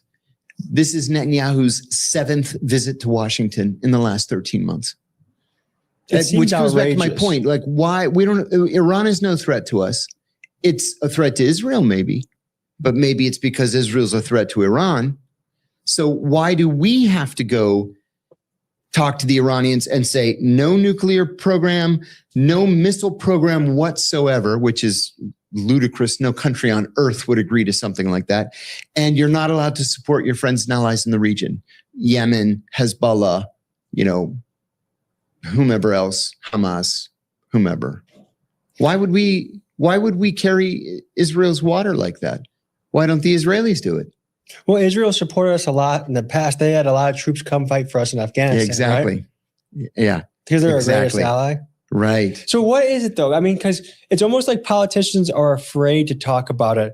I was just in a lot of senators and Congress people's offices, and they can talk about the Epstein files. They can talk about what's going on overseas. But the second you mention the Israel connection, all of a sudden they have this way of kind of jumping around that. What do you make of that kind of behavior? Well, look at Senator Tom Cotton, the senator from Arkansas, who's always rumored to be in the hunt for Secretary of State or CIA director or director of national intelligence. He has the Israeli flag outside his office door. Why? A lot of them do. What's their loyalty? Are they loyal to the United States, or are they loyal to another power, a foreign power? Because we talked with Eric Swalwell, who will likely be the California governor. He had an Israeli flag outside of his door. Outrageous. We just presented Debbie Wasserman with the hedge fund award because she's outtraded hedge funds. So we brought a plaque to her office today. That's awesome. She had an Israeli flag outside her door. And I think it's pretty obvious that if you quantify it like this, if any other country, if Chinese flags are planted outside of a lot of politicians' doors, if Russia, any one of those countries, you would say it's pretty easy to say that is one weird and two it's weird, concerning. But Josh Shapiro, the governor of Pennsylvania, served in the military, the Israeli military, not the American military. So is he loyal to Israel or is he loyal to the United States? Because you can't be completely loyal to both. There's going to have to be a departure. Have you done much diving into the Epstein files recently? Yeah, I have. And I think I found something that nobody else found. Barack Obama's White House counsel, the most important lawyer in America when you're White House counsel, is a woman named Catherine Rumler. She's now the general counsel for Goldman Sachs. Pretty serious position. She was very, very close to Jeffrey Epstein, emailing constantly back and forth. She emailed him one day, and this is revealed in the latest tranche, and she said, John Brennan, the director of the CIA, gave me the CIA's highest honor this morning. Pretty neat, huh? And then there were a couple of other cases where she wrote to Epstein saying, you're going to be in Washington next Tuesday, right? How about if I set up a meeting with John Brennan? He would love you. Did he? Was there contact between Jeffrey Epstein and John Brennan? Because John Brennan's not talking. And we know that there is still 3 million more documents that have not yet been released. And of the ones that haven't been deleted, possibly. Yeah, right. Permanently. We're just supposed to take their words for it. So one thing is, I think we can hyper focus on some parts of the files where there's sex trafficking going on, the billionaires are doing things with kids. But I think if we zoom out, there's arms deals, there's definitely collaborations across intelligence. And that's the theme that I think everybody should be focusing on. I've been saying for years, Jeffrey Epstein was an Israeli access agent.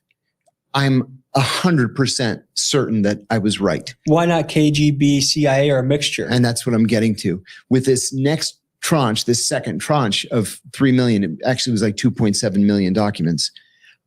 It was clear that Epstein was trying to work for the CIA and may have done something with the CIA. We don't know yet. But You he didn't was authorize that, did you? I would have put a bullet in his brain if it had been up to me. But he was also working with MI5 and MI6 in the UK, possibly the Germans, and definitely the Israelis. And then he tried repeatedly to get a one-on-one meeting with Vladimir Putin. He was denied repeatedly. And finally, they offered up a meeting with Putin and 3 other people. And he said, no, he wanted just Putin himself one-on-one. And the Russians walked away from it. So it looks like he was trying to be some sort of an intelligence broker. Where to the highest bidder, yeah, he gives the scoop. That's right. But I guess, can you dive into the Israeli connections? Because when I asked Congress people this today and yesterday. Yeah, they run screaming from the room. I didn't see that in the files, No, but what of I did course see was Trump. So they kind of turn it into a Democrat versus Republican thing rather than. And it's not. They're both corrupt. Both parties are corrupt. Both parties should be ashamed of themselves. They all knew exactly who Jeffrey Epstein was. And I don't want to hear, I'm not a Democrat or a Republican, but I don't want to hear the Democrats crowing that Donald Trump appeared in the Epstein files 3,800 times. How many times did Bill Clinton appear in the Epstein files? Probably more than Donald Trump. This is not a partisan issue. This is an issue of the elites being corrupt and jumping into bed, no pun intended, with a convicted child molester. So that part, I want to hear this from the perspective of an intelligence operator. As someone that has worked in the CIA, has field experience, how do you think Mossad is working with Jeffrey Epstein? And what's the process? How does this all look behind the scenes? I'm going to tell you a story as a preamble to my answer. So when I was in training, you're taught to recruit spies to steal secrets. At its most elemental, that's what espionage is. It's recruiting spies to steal secrets. One of my instructors told me that every case officer, every operations officer who's starting out fantasizes about recruiting, the prime minister of a country or a guy who becomes the prime minister. And sometimes that happens, usually not. But he said, sometimes you have to look beyond the obvious. And he said the best recruitment that he ever made was of a copy machine repairman. And I laughed when he said it. And he said, hear me out. Everybody wants to recruit the prime minister. I recruited the copy machine repairman who fixed the copier in the prime minister's office. And so we waited until it needed servicing.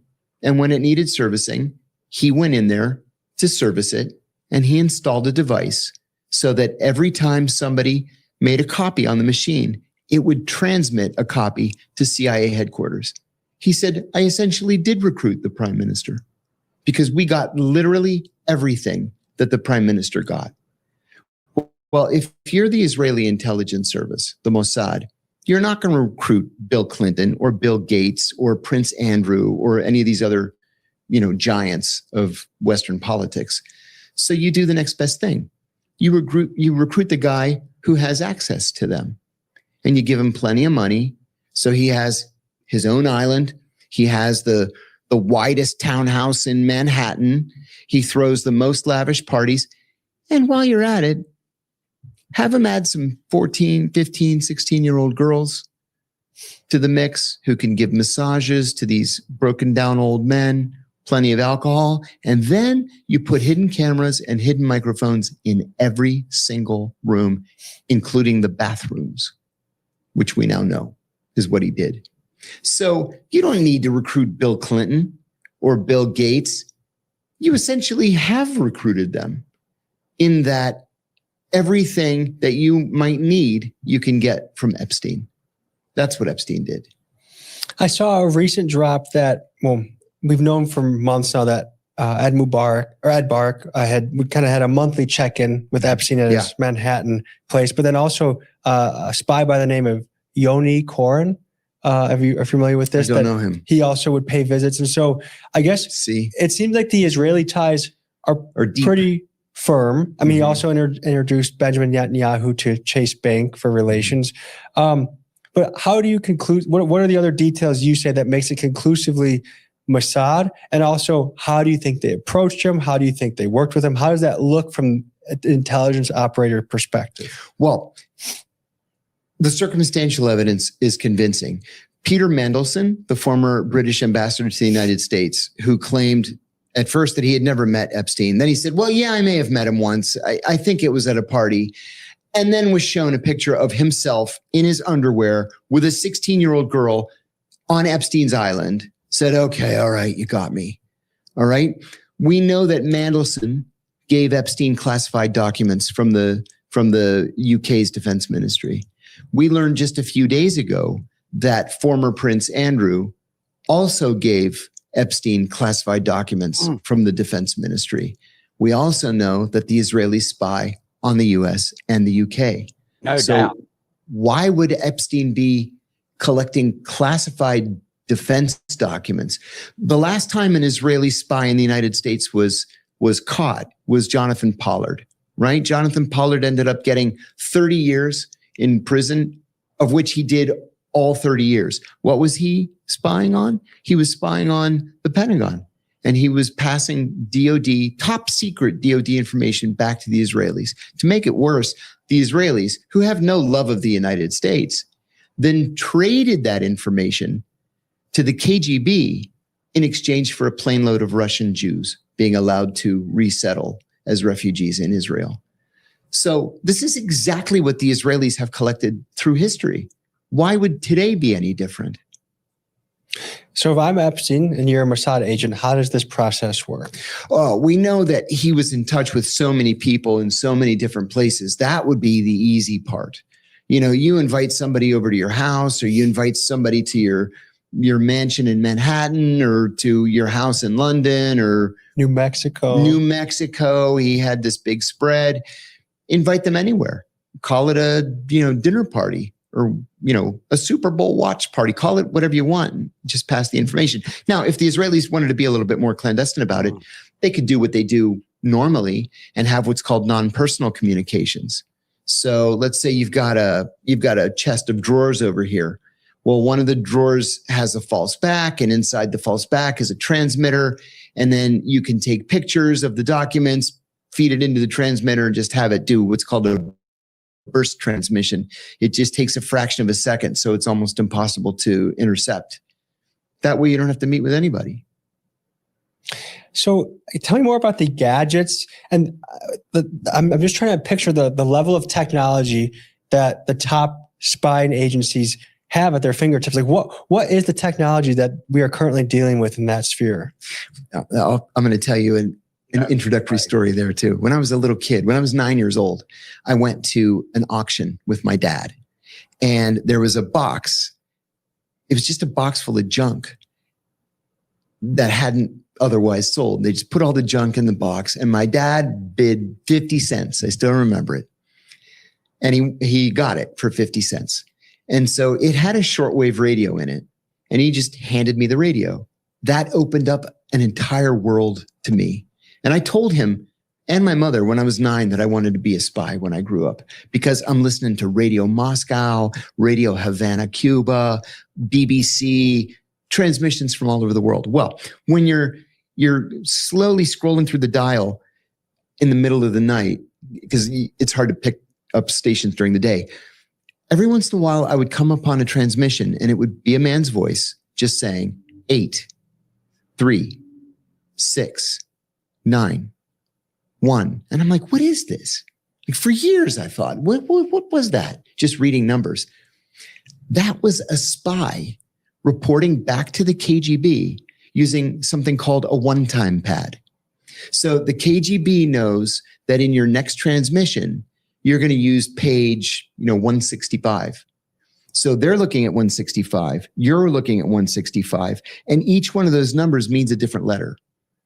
Meaning the same page of the same book you guys are looking at. Correct. To Kill a Mockingbird, page 165. They call it it's a one-time use pad. So once you've used page 165, you burn it and you never use it again. It doesn't even exist anymore because you've burned it.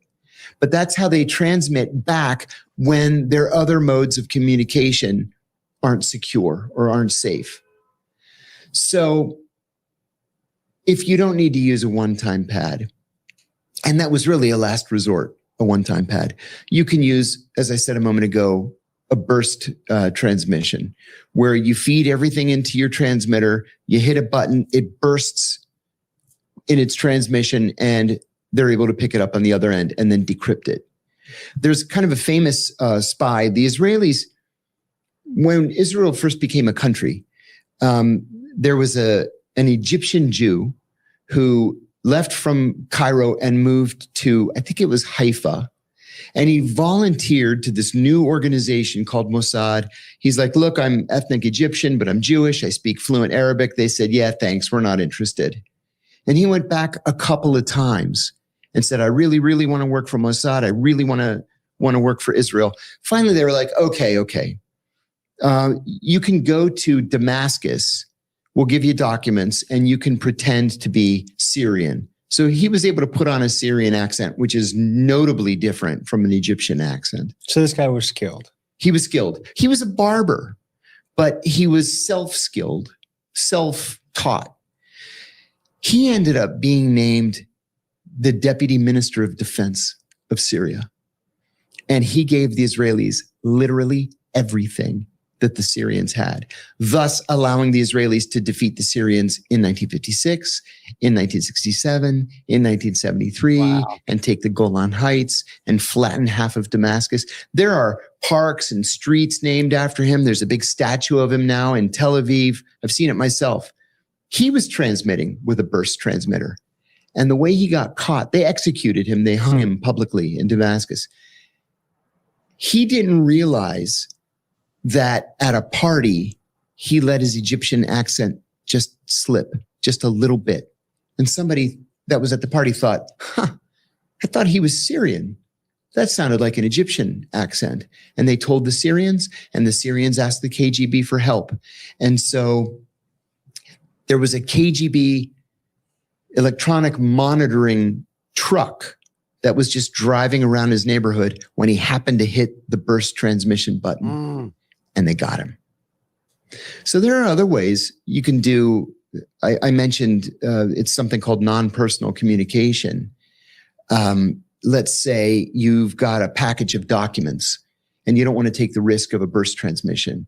And you certainly can't take the risk of meeting somebody in person, right? Because maybe you're under surveillance or they're under surveillance. So you take your package, you put it in something called a CD, what the heck is CD? A concealment device.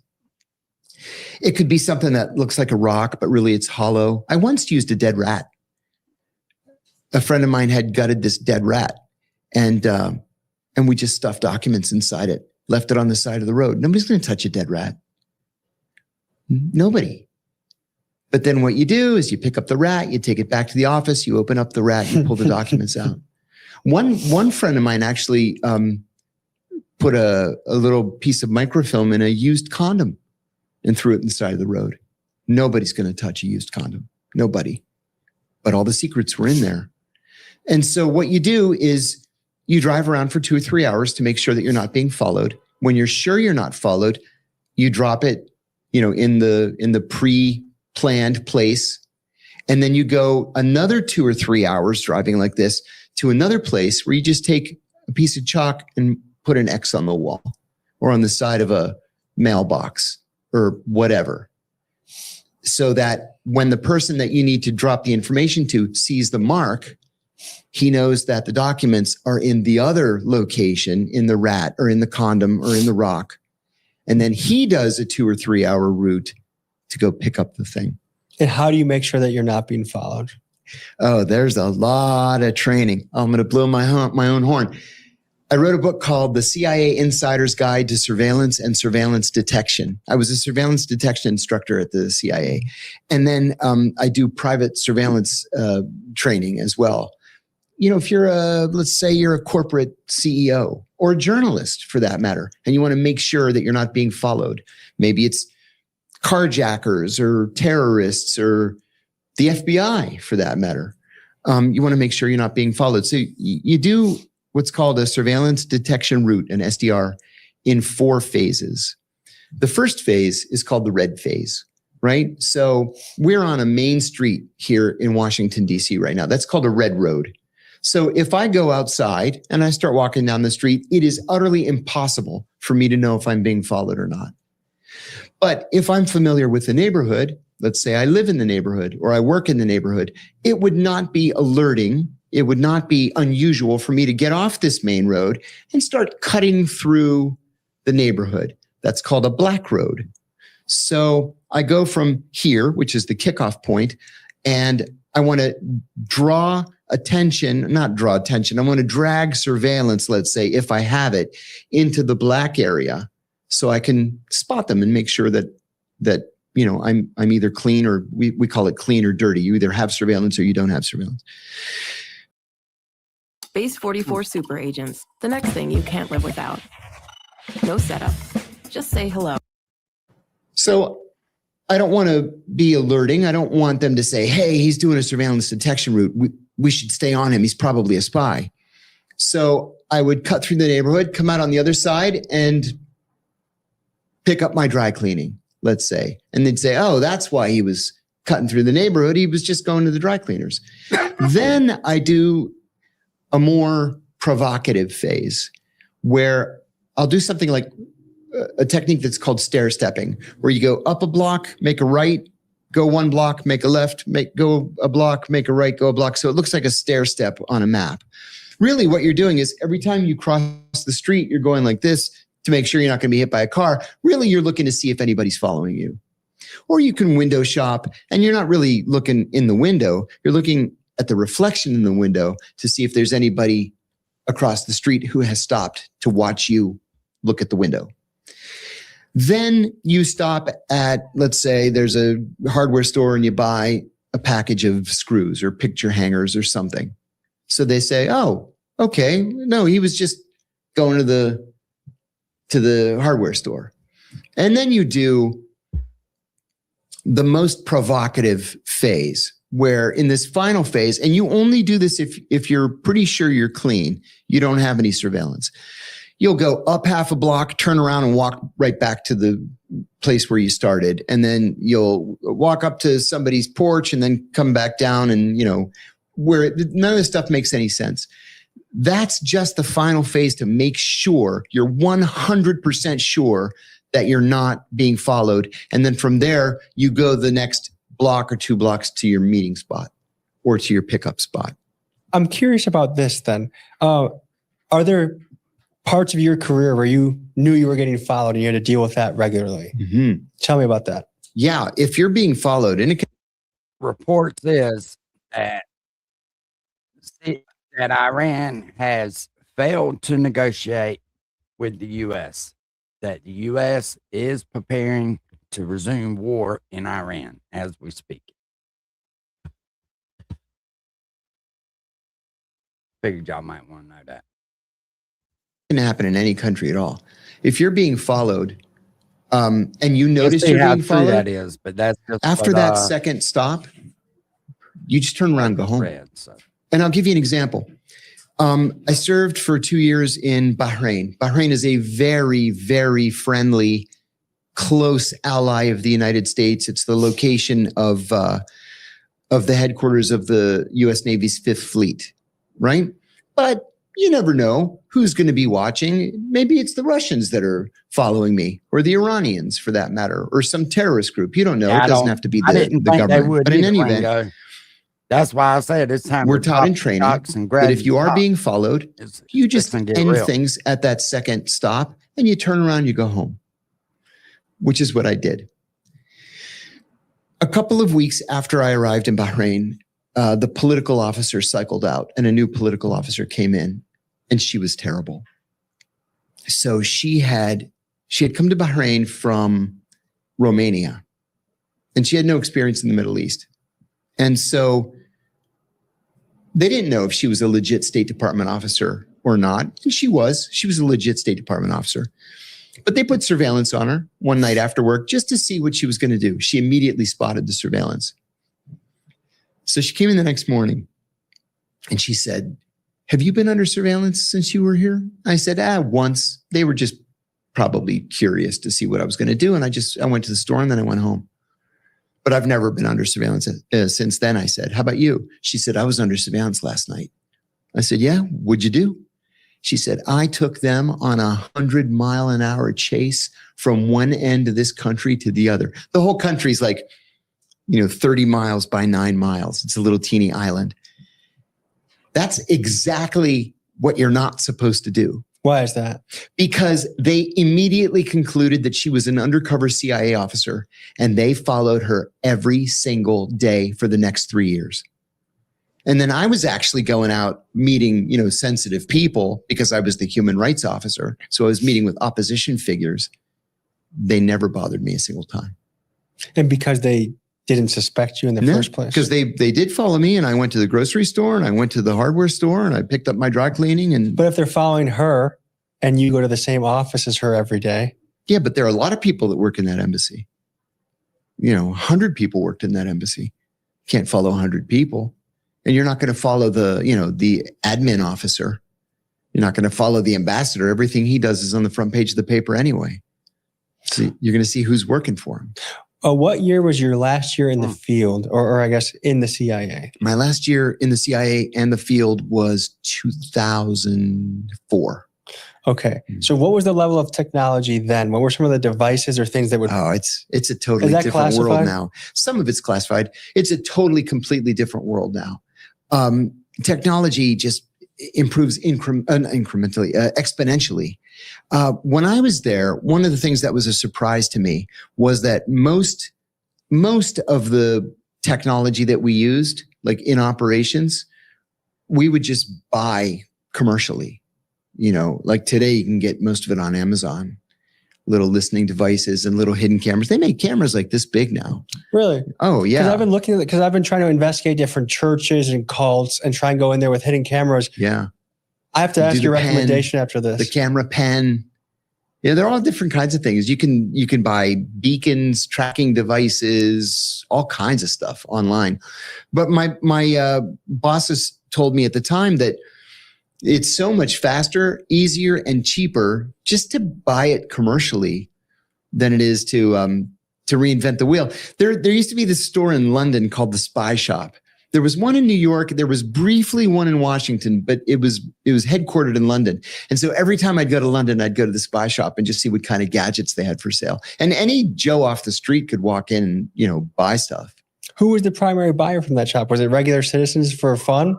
Yeah, it was mostly regular citizens for fun. There were a lot of private investigators that used to buy there. In fact, I had a friend, Glenn. Glenn worked at a hedge fund in New York. He was always fascinated with spycraft all of his life. And he actually left Wall Street to open up his own spy shop where he just sold gear. Where he made his money was on home security systems and hidden cameras and stuff like that. He ended up making a handsome living for himself. Do you have any idea what is currently available right now out in the field from a technological standpoint? I don't. I've been out for quite some time now. I will say technology has moved so quickly. I don't have any idea how undercover CIA operatives cross borders.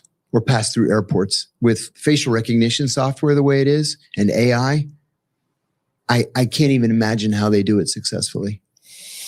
I've been seeing some reports of sonic weapons being used. They said this in Venezuela, that a guy can be posted up on the street, angle it towards your hotel room, and they can completely make you ill or even almost pass out. And they think that's what the Havana syndrome is. You know, for a long time, I'll admit to you that I thought these reports of Havana syndrome were manifestations of mental illness, right? Listen, not a single day goes by, literally, that people don't email me that the CIA is beaming waves at their heads and communicating with them through fillings in their teeth and put a chip in their brains. You have a lot of schizophrenics emailing you? There are a lot of mentally ill people out there. In fact, I did a contract with the American Psychological Association about 10 years ago, and we were going to lunch one day. It was 13 of us. I was the only one who's not a psychologist.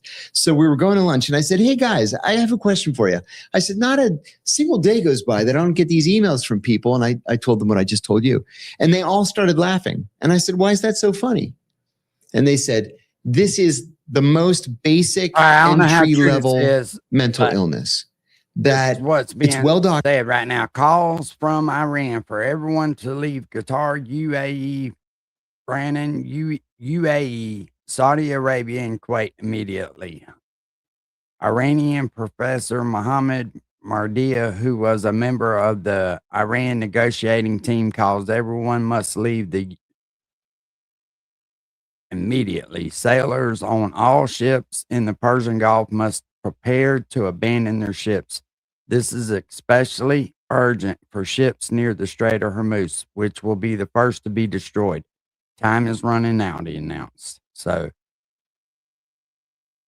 and somebody from China said, you have no idea what they just triggered. Trump went on CNBC and confirmed U.S. forces seized a ship carrying a gift from China heading to Iran. Let that sink in.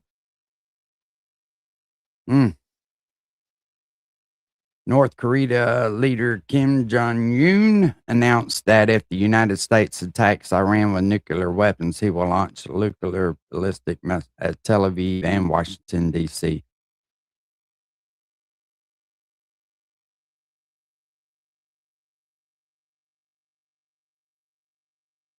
Saudi Arabia fully restores east-west oil pipeline bypassing the Strait of Hormuz and pumping 7 million barrels per day. Do you agree with restoring it? Yeah, of course. Fuck, who cares? There is no negotiations currently, and we will negotiate. We will negotiate when the enemy accepts our conditions. It's fixing to go down, Baba. It's fixing to go down. Documented that when people feel overwhelmed, sometimes their brains kind of reset to the easiest explanation of why they're having difficulty in life. And the easiest explanation is that there's some secret organization that's targeting them. And the CIA is everybody's secret, boogeyman. So they said, just hit the delete button. They will attack Israel So first. for a long time, I just believed it was, people have mental illness. It's not uncommon in our culture. Let's take a break. Until a friend of mine came down with Havana syndrome.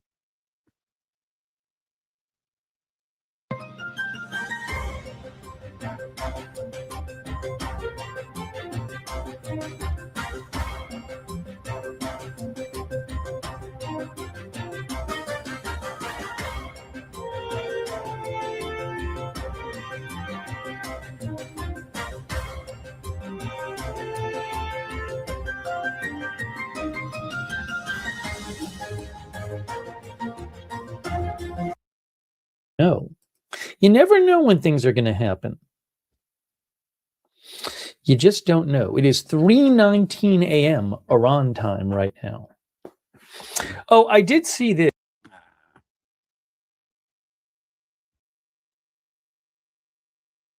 That soft, creamy texture. That dude. fresh, milky flavor.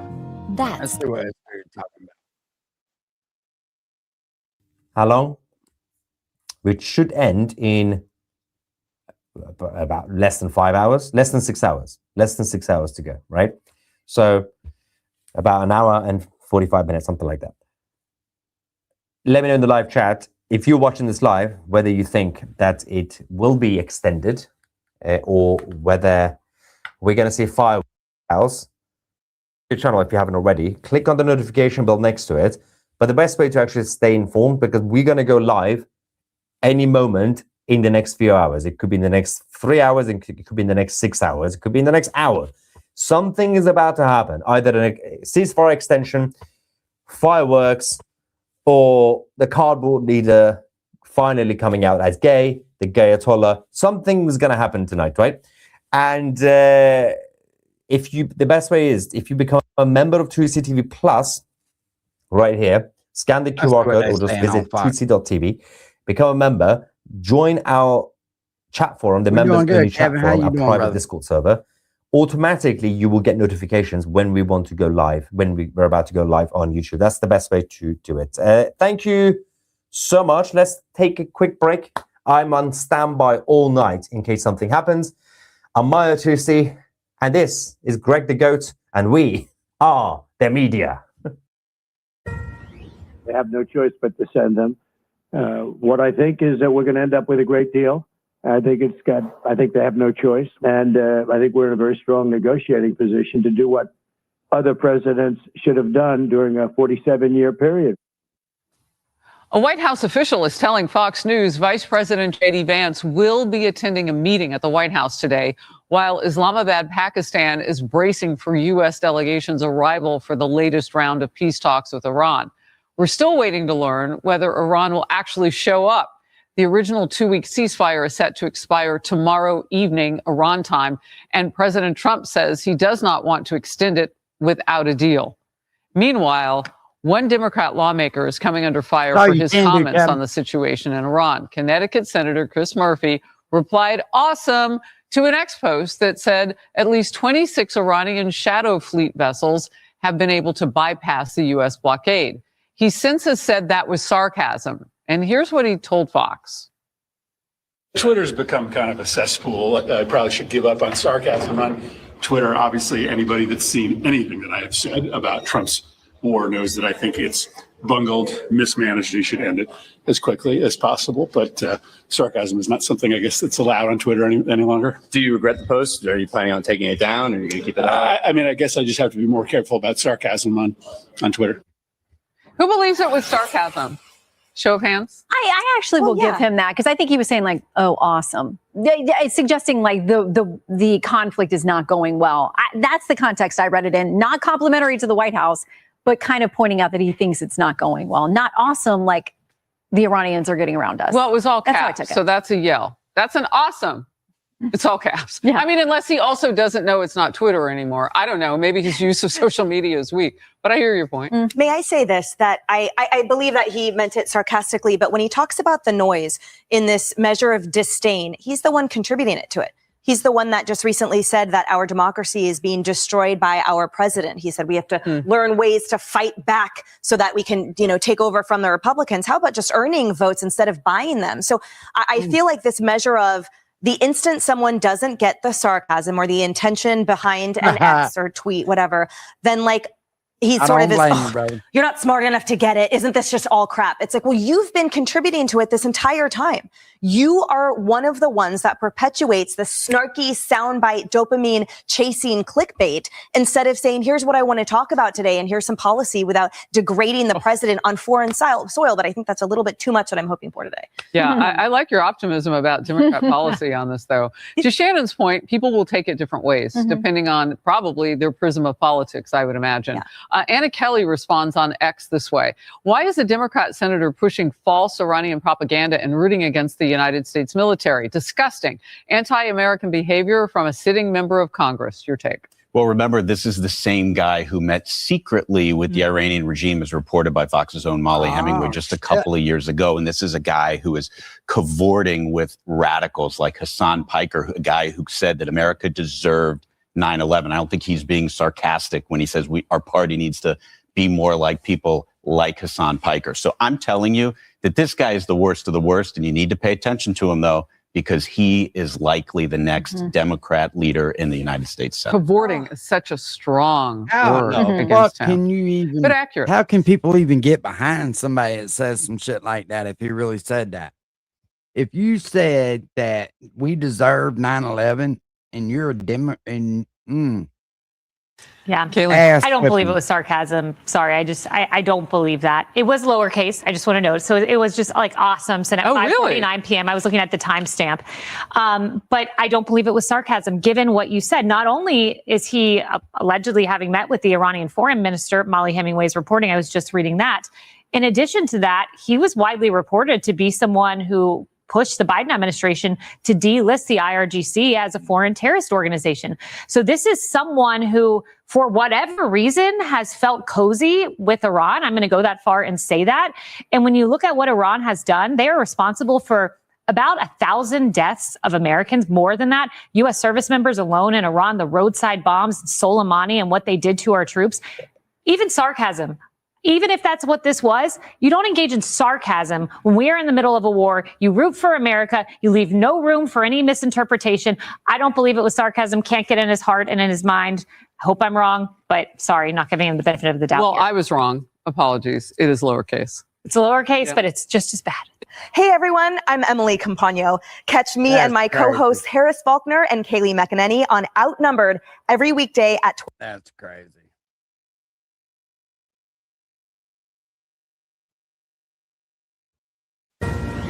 They have no choice but to send them. What I think is that we're going to end up with a great deal. I think I think they have no choice.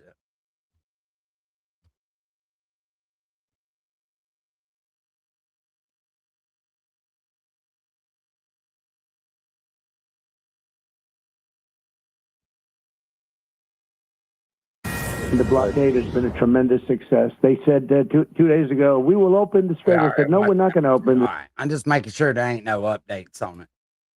I don't know why they were reporting that they wouldn't talk, because I mean, you figured they would have put that out already. I don't see nothing on True Social or anything like that. So that might just be some bullshit. We'll go back to watching this here.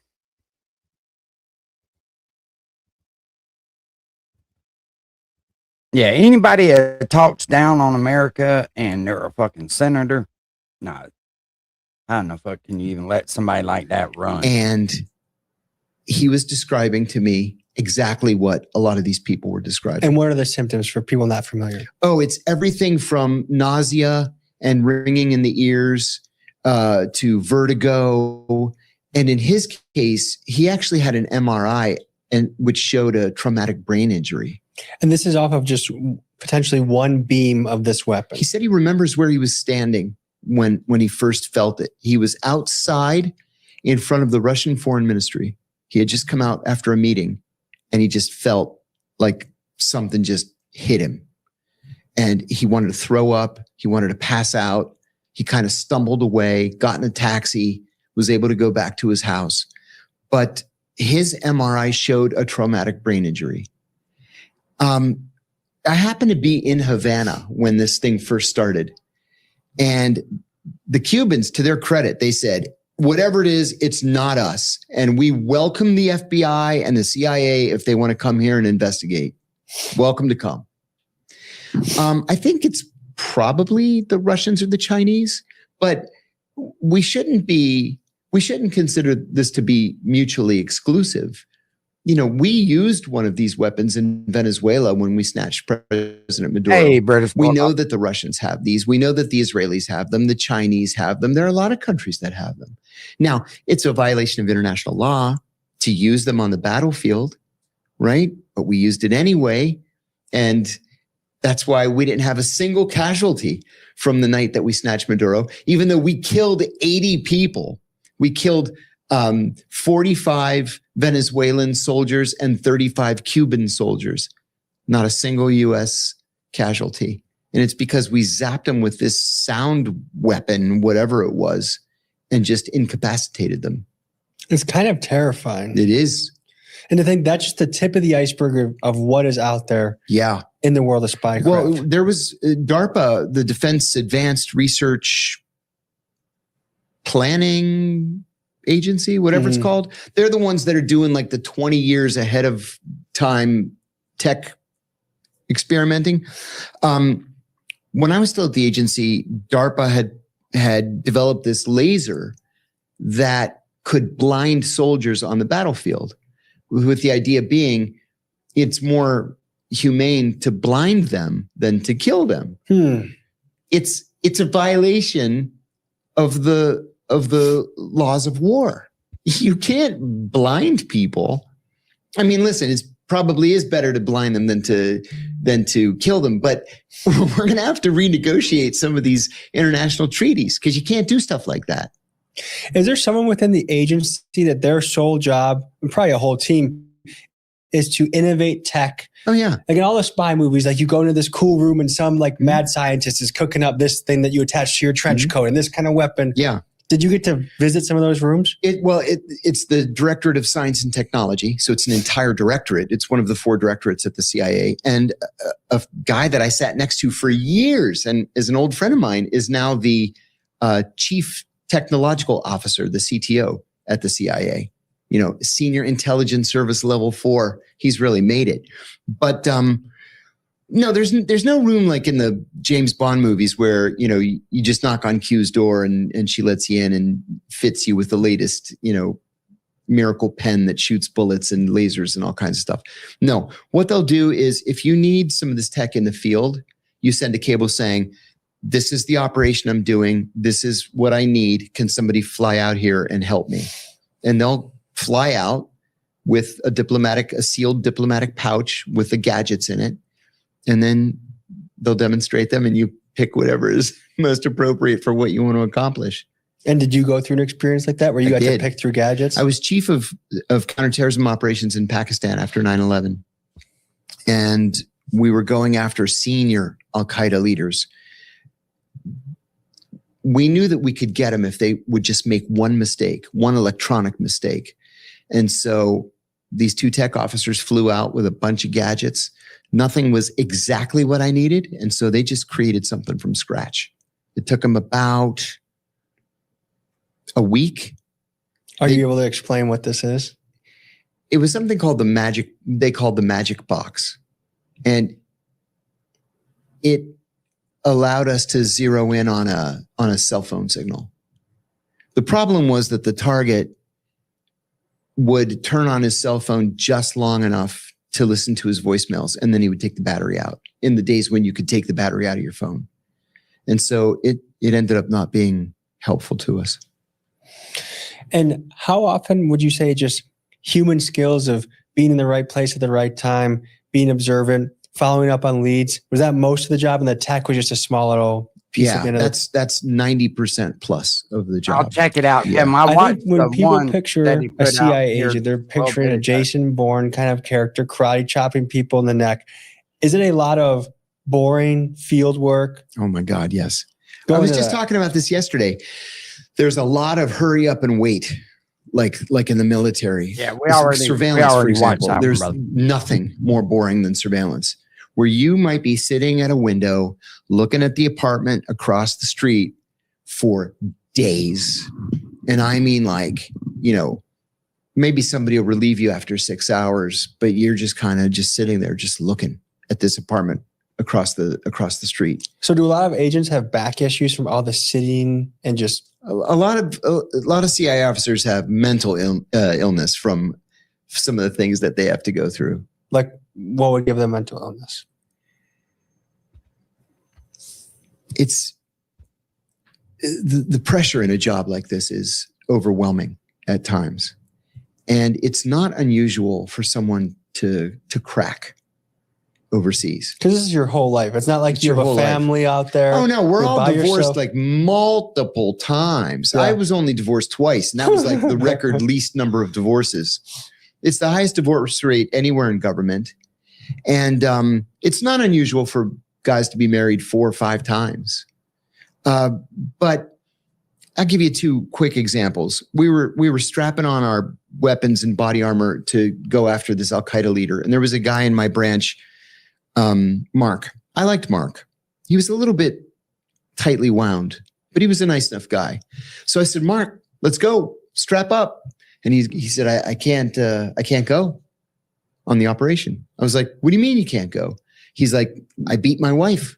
And I'm like, oh, okay. We have this rule at the agency that if you've been convicted of domestic violence, you can't carry a gun. And if you can't carry a gun, you can't go on the armed operation, right? Because when the shootout starts, what are you going to do? So that was one. There was another one where I was at headquarters. I was chief of the counterintelligence branch in the Osama bin Laden group. And so Eric Daughtry just put this out. U.S. Air Forces just surged near Iran. A huge swath of U.S. Air Force activity has been spotted deploying to the region mere hours before J.D. Vance is set to go to Pakistan. 47th is locked and loaded. This is what full leverage looks like.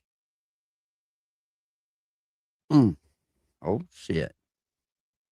The head of the Hezbollah division was a buddy of mine. And he said to me, hey, can you do me a favor? I said, sure. He says, can you go to Beirut for a couple of days? I said, sure, but why don't you just ask Alan to go to Beirut? Alan's the Beirut guy. And he said, now Alan's nuts. He's on psychiatric no travel order. And I'm like, oh, yeah, he is kind of nuts. Okay, sure, I'll go. But you just never know when people go nuts. And when they go nuts, you have to worry, are they going to come and shoot the place up? Or are they going to go out on their meeting and shoot the source? Or are they going to shoot themselves? Yeah, it's a very dangerous person with a lot of skills to be setting loose on the world. Yeah, it is. And the pressure is otherworldly. Did they teach you ways to deal with the pressure? No. Breathing techniques, yoga, stretching? No. On my own, I took Tai Chi, which helped me immensely. But no, that's why alcohol is such a problem at the agency. So a lot of agents are dealing with this overwhelming storm of anxiety, that pretty much a constant tightness in the chest of pressure. 15. So Eric, it's official. J.D. Vance Pakistan trip delayed. Iran is about to screw up royally. Fox, the Iranians, who really don't have much of a negotiation position, have declined. They don't want to accept America's terms, so they won't show up. Power plant and bridge day is still on.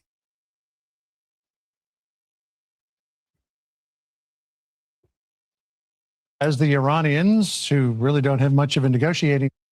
All right, well, we figured that this was probably the case, but now it appears to be official that J.D. Vance, the vice president's trip to Pakistan to meet with Iranian officials for a second round of negotiations is on hold.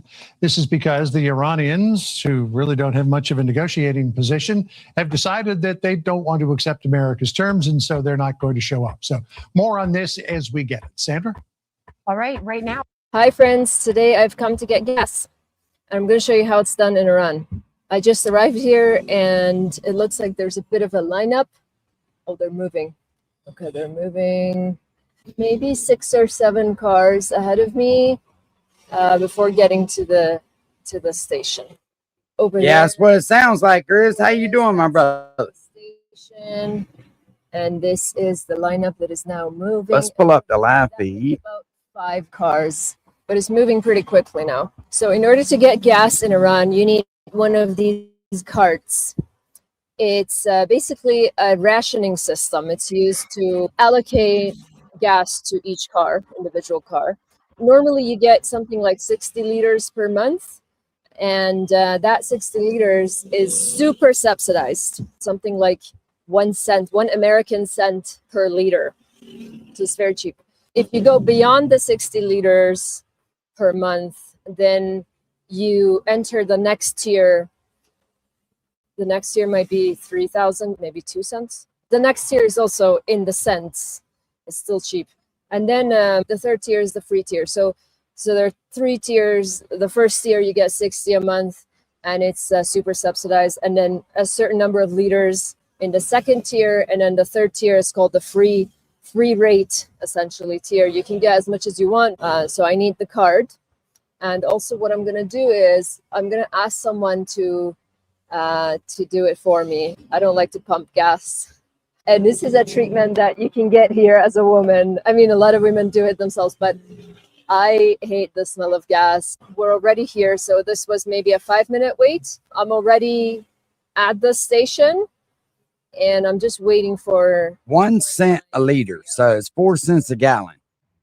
So 8 cents a gallon if you use more than 60 liters. pretty much cleared out completely. So an entire new wave is coming in. Right That's now. fucking crazy. Salam, merci. Now, in a minute, he's going to come in and ask me for my card. I don't know how old this is because apparently they haven't had internet for a while. So this was done on 4/21. With your debit card, as well as like the cards, these cards, the gas card. That's in Iran. Iran, however they want to pronounce it. But I'm watching a live feed right now over Kuwait City, Jerusalem, and Tel Aviv. And I'm not seeing anything. But we know that as soon as it really gets cranked off, they'll be shooting rockets towards them. Because they're going to hit Israel first, right? They can keep it. Have to deal. But then they also have to go into these Yeah, you're only allowed situations 60, while dealing with that stress and 60 somehow liters a execute month, though, flawlessly. at that. Yeah, I'll give you a story there too.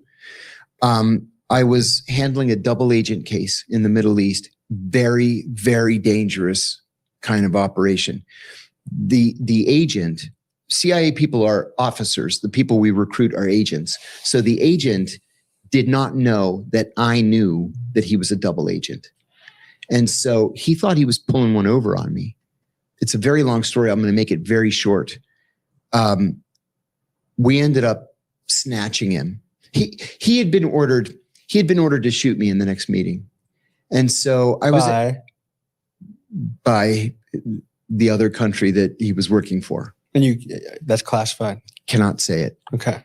And so I happened to be at headquarters. I got a call from NSA and they said, "Are you handling this double agent case?" And I said, "Yeah."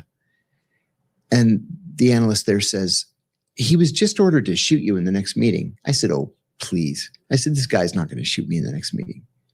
Then my boss runs out of his office. "Oh my God, I just got a call from NSA and the agent was ordered to shoot you in the next meeting." I said, "I know. They just called me." I said, "This guy's afraid of his own shadow. He's not going to shoot me in the next meeting." The guy's like 25 years older than I was, or 20. He was 50 pounds overweight, afraid of his own shadow. He's not going to be Joe Hero and shoot me in the next meeting. Well, they convened this meeting of all the big muckety mucks. And they're going around the table. It's like the chief of counterterrorism, the deputy chief for operations, my division chief. So I said, "Please hear me out." I said, "The guy's 20 years older. He's 50 pounds overweight. He's afraid of everything. He's out of his element. You know, how about this?" I said, "Let's do the next meeting at the Marriott in this foreign country." I said, "Every Marriott on earth is exactly the same. As soon as you walk in, the bathroom's right there next to the entrance." I said, "Let's get adjoining rooms. We can have security and our liaison partners in the adjoining room.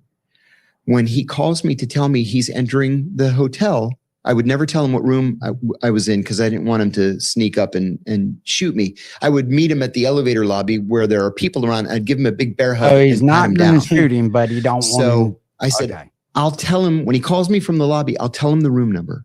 He comes up to the room and I'll have the door propped open. And when he knocks, I'll say, "Come in." He comes in. I grab him. I'll take him down. You guys bust in from the next door room and everybody's happy. They were like, "Okay, only if you wear a bulletproof vest." I said, "Fine."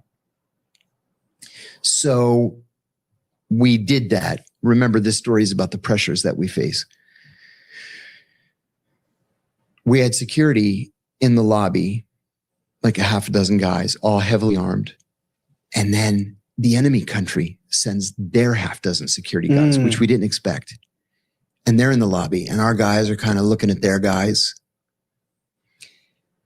So the agent calls and he says, I'm walking in the lobby right now. And I said, okay, I'm in room, whatever it was, 610. So he comes up and knocks on the door. I go, come in. He comes in. I come out of the bathroom. I grab him around his arms and his chest, and I threw him to the ground. Our colleagues bust in from the next door room. I'm sitting on him. I have him pinned to the ground. He was trying to get the gun out of his belt, and I'm sitting on him, and he's just looking up at me. And I said, did you really think I was so fucking stupid that I didn't know that you were a double agent this whole time? I'm offended that you think so little of my abilities. And he's like, Allahu Akbar, he keeps saying. And I said, did you think I was such an amateur that I didn't know you would be armed? And my liaison colleagues jab a needle into his leg, and he's out, unconscious. A dirty little secret of the hotel industry. People die every single day in hotels. And so it's not unusual to back up an ambulance to the back, to the loading dock. And we put him on a gurney, covered up like he was dead, put him in the ambulance, and we took him to the intelligence service headquarters. When he woke up 2 hours later, he's tied to a chair. Zip tied. Mm-hmm. It's a very uncomfortable position. Very uncomfortable. And my liaison colleagues are beating the shit out of him. So I said, look, we can make this easy. We know who you are. We know what group that you're the head of. We want to know where your weapons cache is.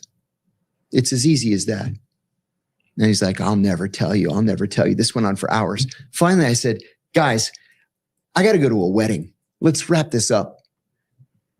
They were just beating the shit out of him. But I went to the wedding, and it was a wedding of the Crown Prince's fourth son.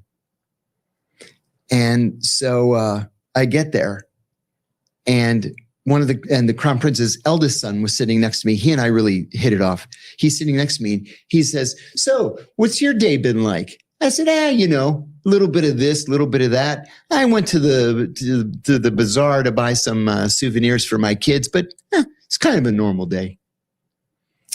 There was a lot on my mind that day. And as soon as that reception was over, I had to go back to the intelligence service headquarters to resume the interrogation. And I'll tell you, at about 2:00 in the morning, we had their entire weapons cache. Everything.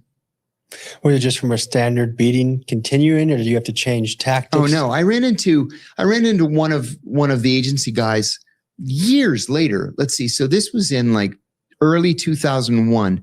I'm going to say in like 2007, I ran into him at the mall in Tyson's Corner. And I said, whatever happened to that guy? And he goes, oh, he's still in prison. He'll die in prison. He's never going to get out. And I said, good. He needs to be in prison.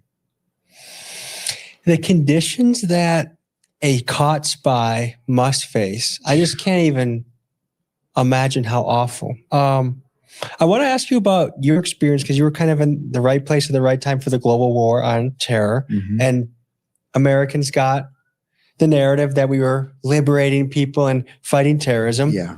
How has that shifted your global perspective, or how the American media tells us things? I guess, do you feel like you were truly fighting terrorism? For a while.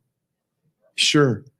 9/11 impacted me like it impacted everybody. I was in the building that day.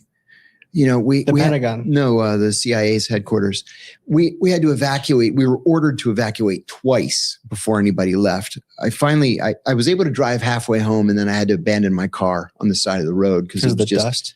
No, it was just chaos. It was like that movie World War Z, where it's just chaos and everybody has to just get out of their cars and run for their lives. I got up to the Teddy Roosevelt Bridge. I lived right near the bridge. So I was 7 miles from CIA headquarters. I got about 3.5 miles and then just abandoned my car and had to walk the rest of the way. When I got to the Teddy Roosevelt Bridge, I saw the deputy national security advisor, and he had no shoes. And I thought, oh my God, he's the deputy national security advisor. He's the guy that's supposed to be protecting us today. And he was so frightened that he ran from the White House with no shoes. Like, we're fucked. Since 1979, Lion Financial has helped make countless backyard dreams come true. Yeah, I was terrified. So that I day. met ain't up gonna with lie. my girlfriend. She later became my wife. She was also a CIA officer. At my apartment, we went to the roof. We watched the Pentagon burn for a while. And then I said, finally, this is ridiculous. We have to go back to work. So we walked back to my car. I drove across the grassy median, drove back to headquarters. And then I didn't leave for 4 days. I just slept under the desk. So I volunteered over and over and over again to go to Afghanistan. Finally, they sent me to Pakistan as the chief of counterterrorism operations.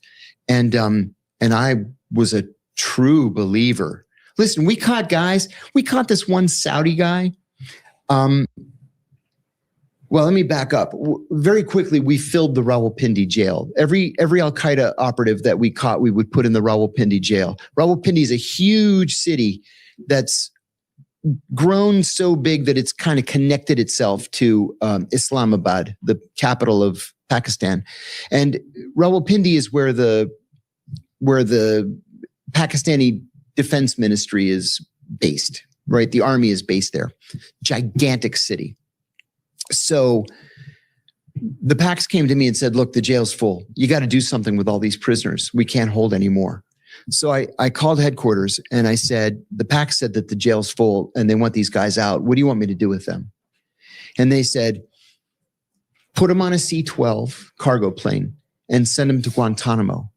And I said, Guantanamo, Cuba? And they said, yeah. I said, why would we send prisoners to Cuba? And they said, we've come up with this idea. We're going to put them in Cuba for 2 or 3 weeks until we figure out which federal district court to try them in.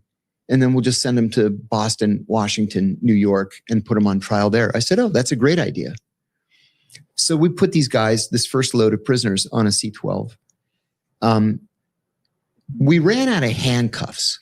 So we had to use flexi cuffs, right? Well, the co-pilot of the plane would land in Oman for refueling, and then it would land somewhere in like Ghana or something for refueling again, and then go the rest of the way to Cuba. So the co-pilot had to pee. He goes back in the hold where we have all the prisoners, and one Saudi Al-Qaeda fighter had broken his flexi cuffs, and he was on his hands and knees, and he was chewing on the hydraulic cable to crash the plane into the ocean. That's how serious these guys were. You almost have to admire, in a weird, sick way, how dedicated some of these guys are. I've said this before, they hate us more than they love life itself. And you have to appreciate that to really understand what you're up against. Do you think America created these people by how we, our foreign 100%, policy? yes. I mean, if we had just been better to people overseas, I guess I don't feel like a terrorist is born in a vacuum. Would No, you that's agree with absolutely true. So Abu Zubaydah was the first high-value target that we captured.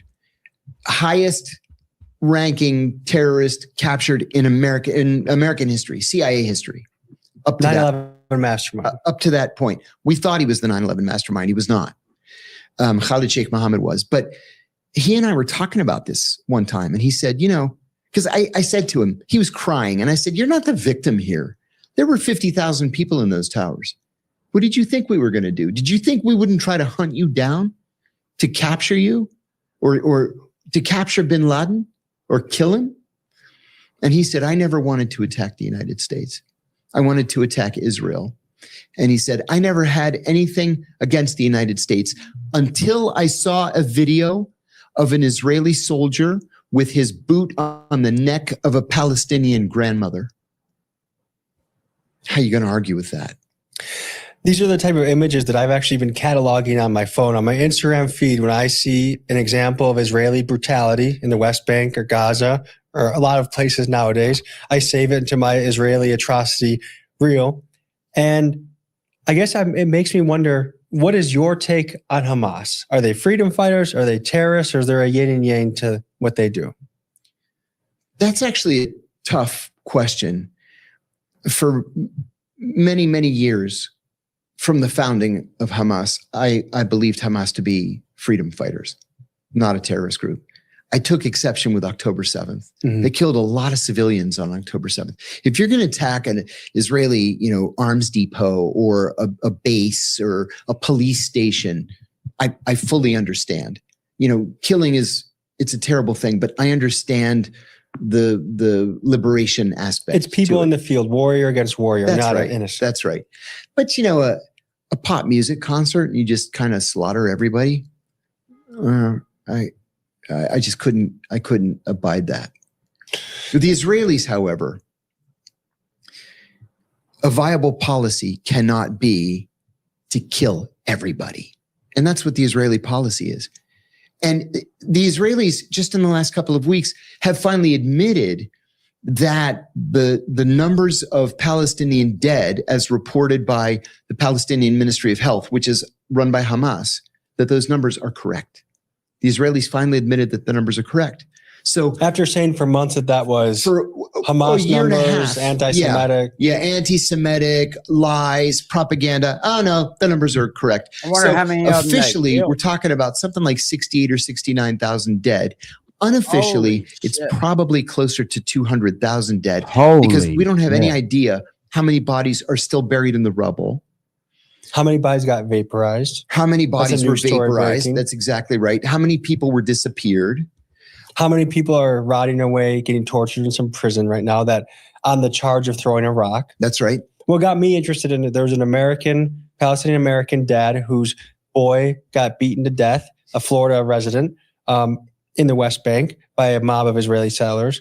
And then his nephew, I know what you're talking about. his nephew got taken to Israeli prison on the charge of throwing a rock, where he started out 110 pounds, 15 years old, spent his 16th birthday in Israeli prison, military prison, and lost 27 pounds, had scabies. And this type of stuff, even Mike Huckabee, who's one of the chief Zionists you can imagine. The worst of the worst. Even he added Israel on Twitter and said, this is a murder that we need to investigate. Someone needs to be held accountable. And of course, like most settler violence, no one gets charged with anything. No. And I guess this is my predicament that I'm in, and I'm curious from your side of working with Mossad agents, and I don't know how much IDF soldier contact you had, but I've interviewed a lot of IDF guys at this point, and some of them, I think, if we had to take the Israeli issue off the table, we'd actually be friends. We would agree on a lot of things. They're good guys, but when it comes to what Israel is doing, it's like we are living on opposite planets. Everything I say that I feel like it's on my phone. That's I see crazy, it. I see what's happening. They make you question your own reality and act like even just saying your reality of what you see is somehow hateful. But they've overplayed their hand since October 7th. You can only call so many people anti-Semitic, right? And you can only call so many people who are not anti-Semitic before the term loses all meaning. I said to Tucker Carlson recently, I said, the political director to the Israeli foreign minister wrote an article and called me noted anti-Semite John Kiriakou. I was offended. It's a badge of honor now, I think. Well, now it is. And he said, oh, that's nothing. He said, I'm anti-Semite of the year. And I said, okay, I feel better. How has it been dealing with Mossad? I guess, like, to me, my stereotype of it as an Israeli is a very belligerent. They try and steamroll you. You ask them one question, they go for 10 minutes in different directions. They change the game. Like, it's not Palestine, it's Judea and Samaria. Yeah. That's my experience with these guys. Yeah, they do that a lot. I only dealt with Mossad once, and I was only 6 weeks into the job. 1990. They were so offensive and so aggressive that I went back to headquarters and I told my boss, never again. I will never work with Israelis ever again. They weren't helpful. And I never did. Oh, they were hostile. They were actively hostile. And the one guy says to me, he has his glasses like this, and he's like, how do you spell your name? So because I was overt at the time, I spelled it for him. And he goes, you are Jewish? And I said, oh, don't you dare. I said, I am not recruitable. Don't even think about it. And then later on, colleagues of mine had very seriously negative experiences in Israel. And these are pro-Israel CIA officers, a married couple with whom I worked very, very closely. They got assigned to the consulate in Jerusalem when it was a consulate and the embassy was in Tel Aviv. They were invited to a hail and farewell party, welcoming them to Israel by the U.S. ambassador and, farewell to the people that they're replacing.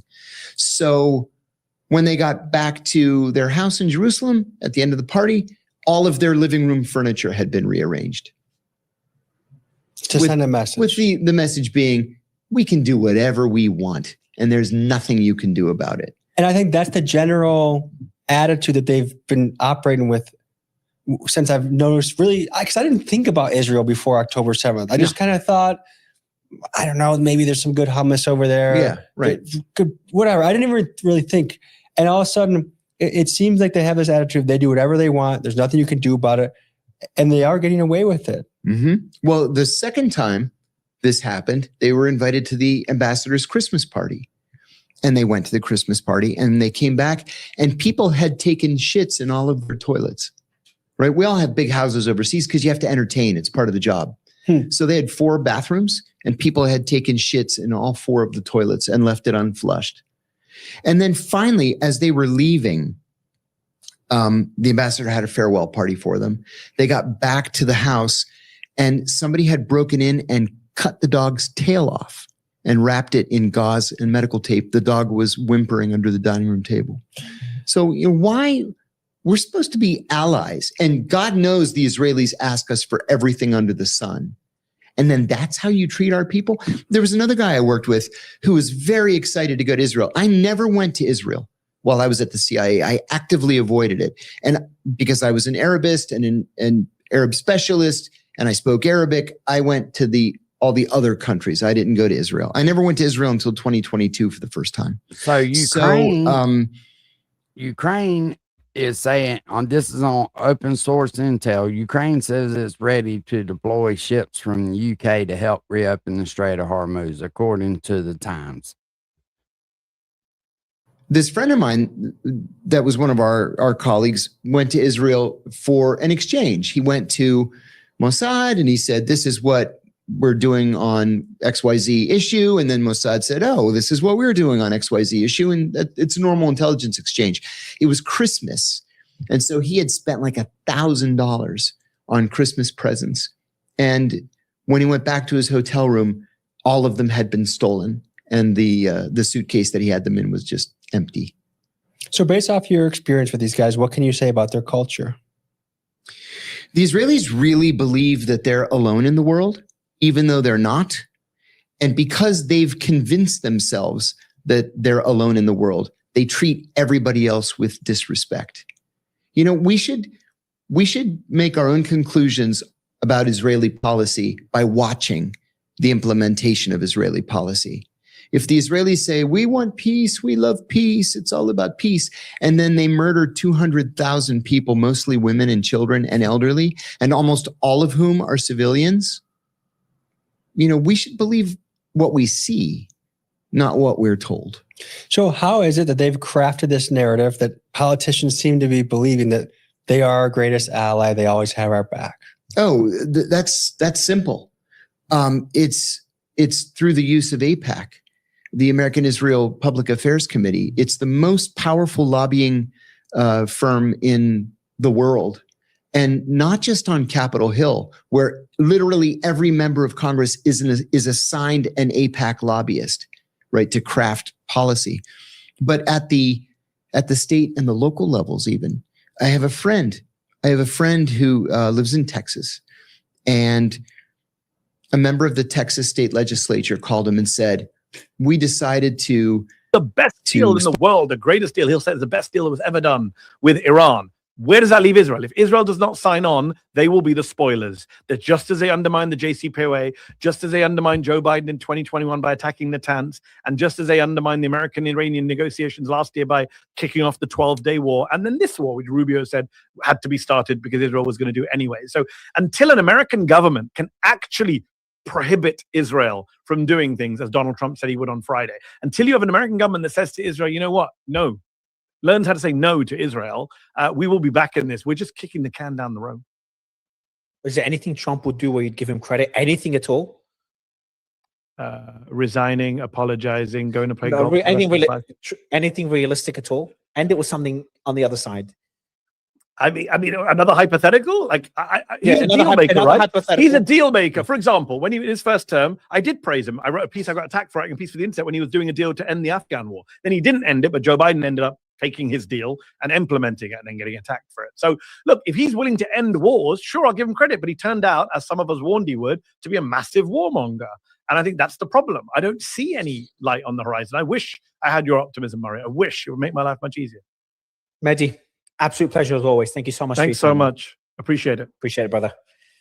All right, everyone. We've got Trita Parsi, a regular on the show, joining in a few minutes. So while we're waiting for Trita Parsi to join, I'll give you guys an update and let me know what you think in the comments on my discussion now with Mehdi Hassan on Israel's role in all this and whether you agree with my optimism or his pessimism. So we've got Arachi here. Blockading Iranian ports is an act of war and thus a violation of the ceasefire. Striking a commercial vessel, I read that just now, and taking its crew hostage is an even greater violation. Iran knows how to neutralize restrictions, how to defend its interests, and how to resist bullying. So Ghalibaf made a similar statement. We're seeing similar statements across Iran, across their negotiating team, and also the media as well, the media in Iran. And it shows that they're all aligned. There's no, I've talked about splits, but I think there's some more disagreements rather than actual splits within Iran. They all agree that the blockade needs to be lifted. I think that's their position. Now, Trump, as I said earlier as well, Trump did say that he can't lift it though, man. According to the New York Times, that he's open for JD Vance to go to Iran, to go to Pakistan for the negotiations if Iran's stance changes. I think the people that are calling the shots right now and what happens next in the negotiations based on all the developments is the Iranians, is Mujtaba Khamenei. And Trump, they're putting Trump in a really difficult position. But I hope a deal is reached in behind the scenes, and I think it will be reached where there'll be some sort of agreement that the U.S. will lift the blockade. I think Iran is looking for some guarantees that the U.S. will lift the blockade at least in the next 24 hours if a deal is to be had, or maybe Iran accepts to give the U.S. some concessions. Now, if Iran is asking Trump to lift the blockade and they're not giving him any concessions, that would be really concerning because they're essentially telling him, "Hey, we're ready to go back to war." They're forcing him into war because that would be just a humiliating defeat for Trump to lift the blockade and Iran not to give him anything at all to kind of justify him lifting the blockade. Yeah, he can't lift the blockade. If he lifts the blockade, then they're right back to doing what they were doing. These talks. For more on that, we are going to bring in former CIA Chief of Station Dan Hoffman. Dan, as always, great to see you and good morning to you. Morning. Good morning. So I want to bring up what Iran's parliamentary speaker has said and warned to the U.S. He put up a post on X which says, quote, "We do not accept negotiations under the shadow of threat. And over the past 2 weeks, we have prepared to reveal new cards on the battlefield." Dan, that sounds a little ominous. Do you attribute that to be typical Iranian bluster, or do you think there's a chance perhaps some adversarial country like Russia or China slipped Iran some new weaponry during the ceasefire? Look, I think it is overt posturing there by the Speaker of Parliament. He may be trying to deliver a message to his own people. There's been infighting within Iran between the Speaker, who has been interested in negotiating with the Trump administration, reportedly, and General Vahidi of the IRGC, who has been strongly against it. And so if the parliamentary speaker comes out with these strong words, perhaps he thinks that will give him some room to negotiate. That's certainly one possibility. I can tell you that the U.S. intelligence community is on high alert, tracking the extent to which Russia and China might be providing Iran with military equipment. China reportedly provided man pads and dual-use equipment for use in Iranian drones and ballistic missiles. So that's something that we have to be keenly aware of, tracking, and then seeking to stop with that blockade that we've imposed. Okay, so speaking of that, Nikki Haley posted this on X yesterday. The ship in the U.S. seas in the Strait of Hormuz over the weekend was headed from China to Iran and is linked to chemical shipments for missiles. Another reminder that China is helping prop up Iran's regime, a reality that can't be ignored. And of course, the Strait of Hormuz right now remains closed. The president's trying to get these talks going. And at the same time, he's preparing for a big trip to China as well.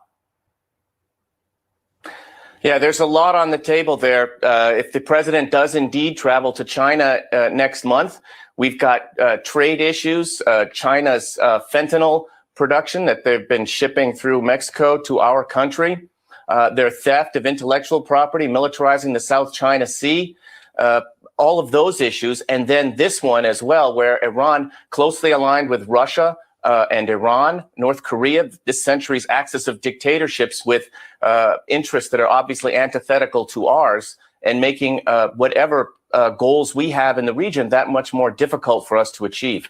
I want to get your thoughts on what Democratic Senator Chris Murphy tweeted late last night. He has been a very vocal critic of this war. He reposted an article that appears to be Iranian propaganda, which essentially says that more than 24 Iranian ships in their shadow fleet were able to get past the U.S. blockade. Senator Murphy responded to that by saying, quote, awesome. Republican critics are now pouncing on that, saying he is openly cheering for the Iranian regime to defeat the U.S. naval blockade. Can you give us your thoughts on that? I just don't think that's particularly productive. Look, the Congress is going to have an opportunity to voice their opposition, and the War Powers Resolution will have that discussion at day 60 and votes. So I think, look, we're in the war. I think we should be rooting for the home team and trying to be productive about and also consistent with what the facts show about the state of play right now. And political posturing probably at this point not super helpful, but the debate will be of value. American citizens deserve that, and the Trump administration should take it on and continue to explain why it's important that we deal with this Iranian regime, their nuclear program, ballistic missile program, and support to proxy terrorists, and then deliver a plan for opening the Strait of Hormuz. Dan, thank you so much. As you say, we should be rooting for the home team. Yeah. Thank you, Dan.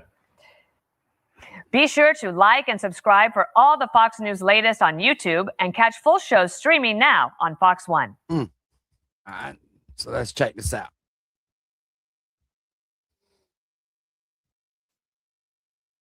So right now the clock is ticking for Iran to make a deal or face the consequences. There are threats of a lot of bombs from the President of the United States as the ceasefire ends tomorrow, and the VP is off to Pakistan for round 2 of peace talks. Our next guest has deep interest in these negotiations, and why wouldn't he? His dad, Robert Levinson, an ex-FBI agent and longest held U.S. hostage in history, who vanished in Iran in 2007 and believed to have died in custody. And his family says one of those round 1 negotiators was involved in the kidnapping. Robert Levinson, Robert Levinson's son, Dan, joins us now. I should correct it. Your dad was at CIA, right? Yeah, he was a contractor for the CIA at the time. Gotcha. So first on his disappearance, last time we saw you knew of him, his location was Kish Island. Now we're all getting to know these islands. And what do you know about this ambassador that now ambassador to Pakistan from Iran that attended these talks? His name's Reza Moghadam. He's the current ambassador to Iran. And there's only a few people in the world who know exactly what happened to my dad, who were involved in what happened to my dad. The FBI identified 5 of them. One of them was killed in the initial airstrikes at the start of this conflict. And another one is hiding in plain sight. He's right out there. He was at these talks helping coordinate things. And it's a slap in the face to our family, slap in the face to the United States of America, because I don't know what the heck he's doing over there, and that Pakistanis allowed this. It hurts their credibility as an independent intermediary between the 2 countries, because they're allowing this man to take part in all of this. But it just shows you this regime is the one who put him in place. They're proud of these killers. Yes, it's shameful. They need to be confronted the way that President Trump has been doing. As he noted, they only respond to pressure. They only respond to strength. He said the other day that he was screaming at the Iranians because that's the only language they understand. They don't understand kindness. We learned that in almost 2 decades of dealing with the Iranians, and it's time that we need to keep confronting them and calling them out on things like this. Right. So when people say, "Oh, this is a war of choice," Iran was in a box. What was your thought about that? Well, it needed to be done, in my opinion, because they were getting close to a nuclear weapon. They massacred tens of thousands of their own people. We had let things slide with the Iranians and given them back money and all of these exchanges. And that needed to be done, that they needed to be held accountable. And we're looking at, from our family's perspective, we're looking for them to be held accountable and justice for my dad and what they did to him. So what have you learned in trying to find out what happened to your dad? And you were informed by the Trump administration that they have reason to believe that he's no longer alive. What did you learn in trying to deal with the Iranians all those years? Exactly that they really just, they don't respond to pleas for mercy or anything like that, you have to be tough with them. We've met with them many times over the years. My mom and I traveled to Iran in the first year after my dad disappeared. I went back 10 years ago, just begging for any kind of answers or any kind of justice for us, and they just ignore it. So what do you hope happens here? I don't know. With regarding the Iranian ambassador, he should not be as part of the talks. He may have diplomatic immunity, but he should not be there. The Pakistanis need to continue to be called out for having him there and accepting him as Iran's ambassador. But we're hoping that Iran's going to continue to pressure them, that President Trump's going to continue to pressure Iran, hold them accountable, demand answers and justice for my family. Yeah, and for a lot of other families too. Dan, thanks so much. Appreciate it. I know you're going to be tracking these negotiations closely. Thank you so much. Be sure to like and subscribe for all the Fox News latest on YouTube and catch full shows streaming now on Fox One. If you're a man who makes at least $150K a year, damn, that would be fucked up. His dad must have been pretty old though, right? Because he was about 40, so his dad had to be 60, 65. Sponsor a resolution making it, John Smith Day in honor of you. Crazy.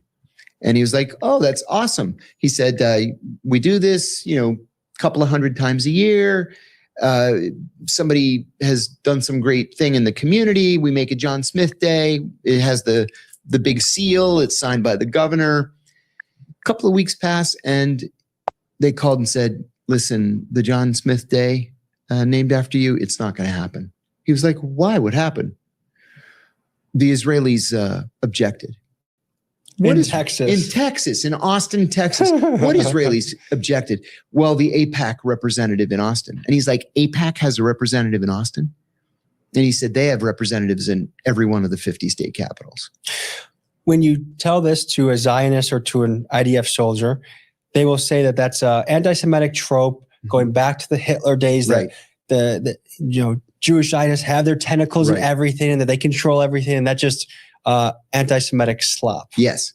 And I would say, and that attitude is going to lead to the destruction of Israel because you've alienated now even your friends. And one of these days, you won't have any friends because you've called them all anti-Semites. Don't you think the United States is on a similar trajectory that we're trying to almost eliminate our friends right now? Yeah.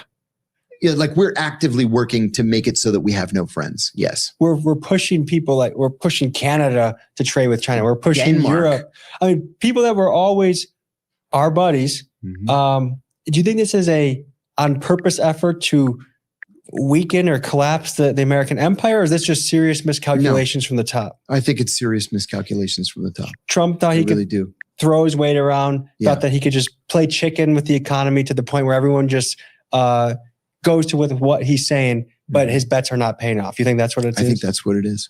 And do you think he has the humility? Well, does he have the humility to realize that and course correct? I don't think so. I think that he genuinely believes in his own personal strategy and in his abilities to best represent the country. And somebody asked him just a week or two ago who his closest advisors are. And he said he doesn't have any advisors. He just goes with his gut. And I think that's true. I think he was telling the truth. So when you calculate how things are reshifting right now, a lot of people are saying this is the dying breaths of the American empire. Do you think that's accurate? I do. If you just look at the defense budget vis-a-vis the national debt, we cannot afford, like literally we can't afford to keep this up. indefinitely. It's untenable.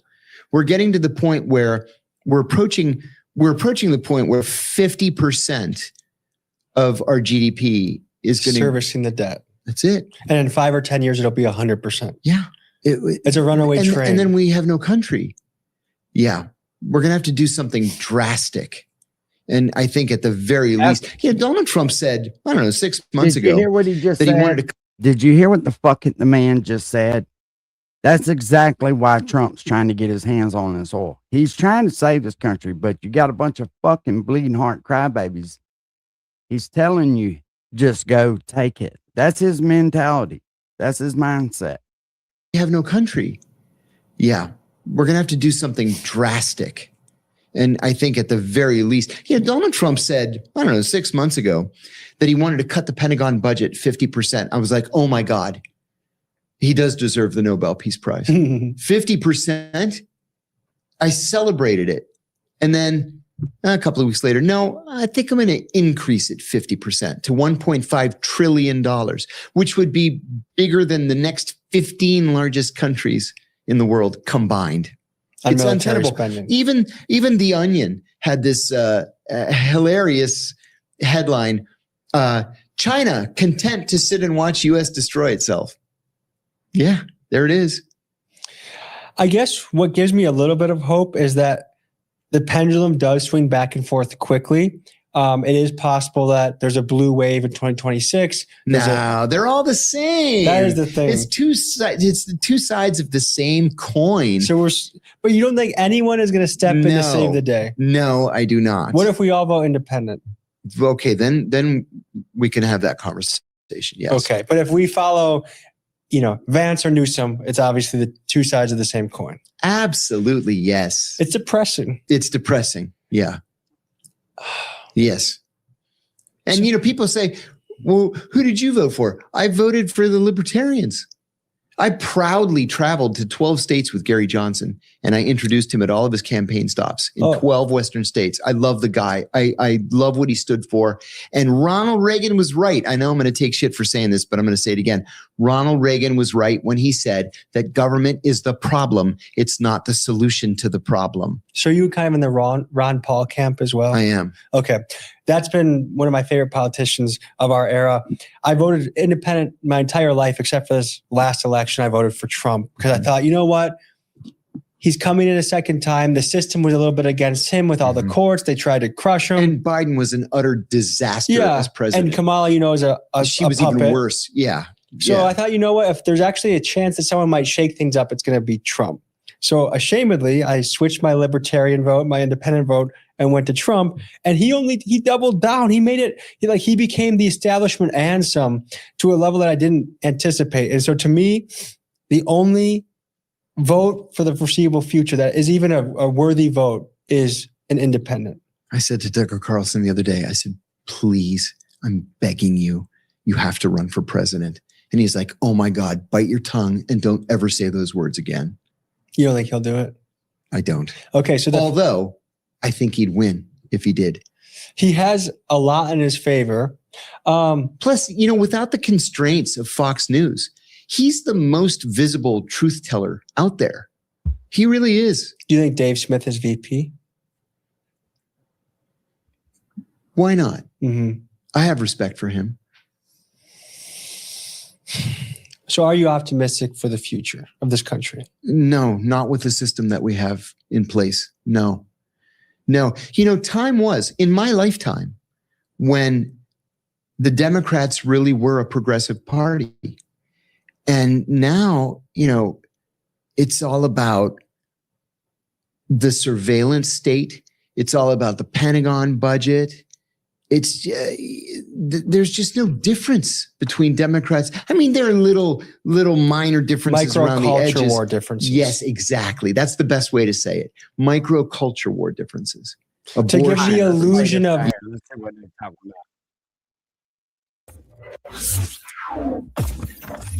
What if I tell you, even amid war, the killing inside Iran of own people hasn't stopped? It has moved into courtrooms, into prison cells, and now even into cemeteries.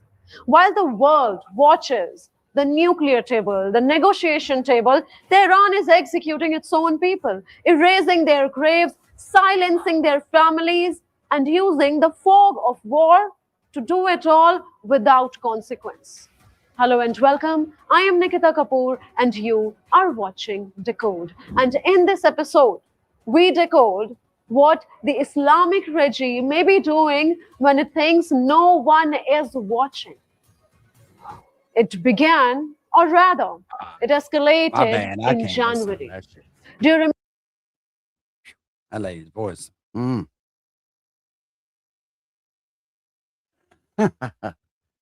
What you saying? He ain't got no balls, homie?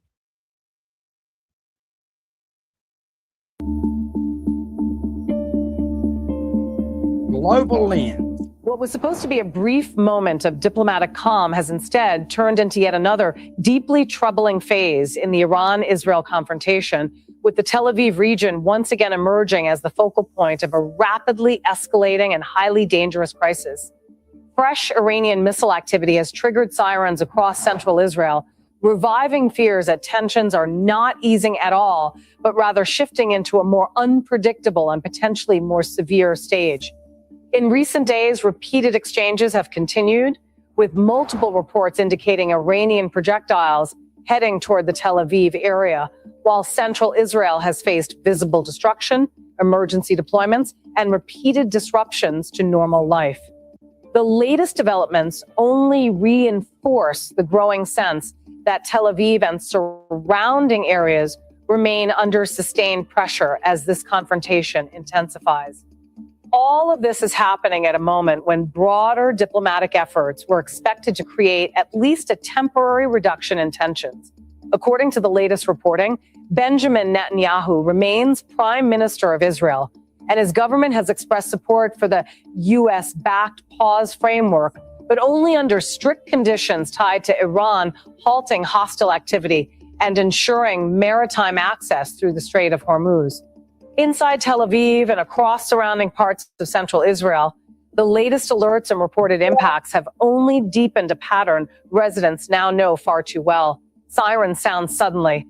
Families rush into shelters. Interceptors streak across the sky. And then comes the hardest part, the uncertainty. Even after the first wave appears to pass, the danger may still remain. Falling debris, direct impacts, or scattered submunitions can continue to create serious risks. Earlier visuals from March showed civilians running for cover in Tel Aviv, visible destruction across central Israel, and projectiles described as carrying cluster-style munitions toward populated areas. Those scenes now appear to be part of a much broader and more alarming pattern that is unfolding. See, that's the thing, right?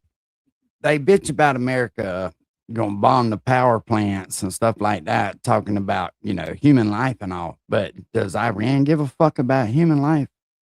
Doesn't really look like it, does it?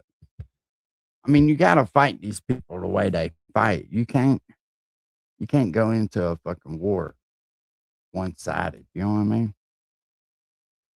Behold Sarah, a master's student at National University. Right now, she's the mid-level employee, neither junior. To a place like Virginia, this is a vote that's happening today, this redistricting with the congressional redistricting. President Trump says vote no. He's encouraging people to do that. Isn't it, again, the Democrats at it again, just trying to get their way, going a way that is against. Bro, so we watched the video. I don't know if you was in here last night or not, Barry, but we watched the video from Iran. And the people seem like they got it fucking rough over there. They seem like they were happy, but geez Louise, it fucking wasn't good. You know what I mean?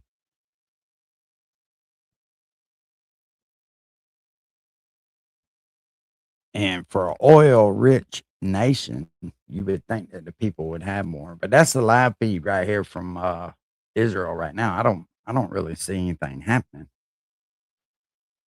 All right, y'all, I'm going to take a break for a little while. If it gets cranked up, I'll be back. But other than that, y'all have a good day.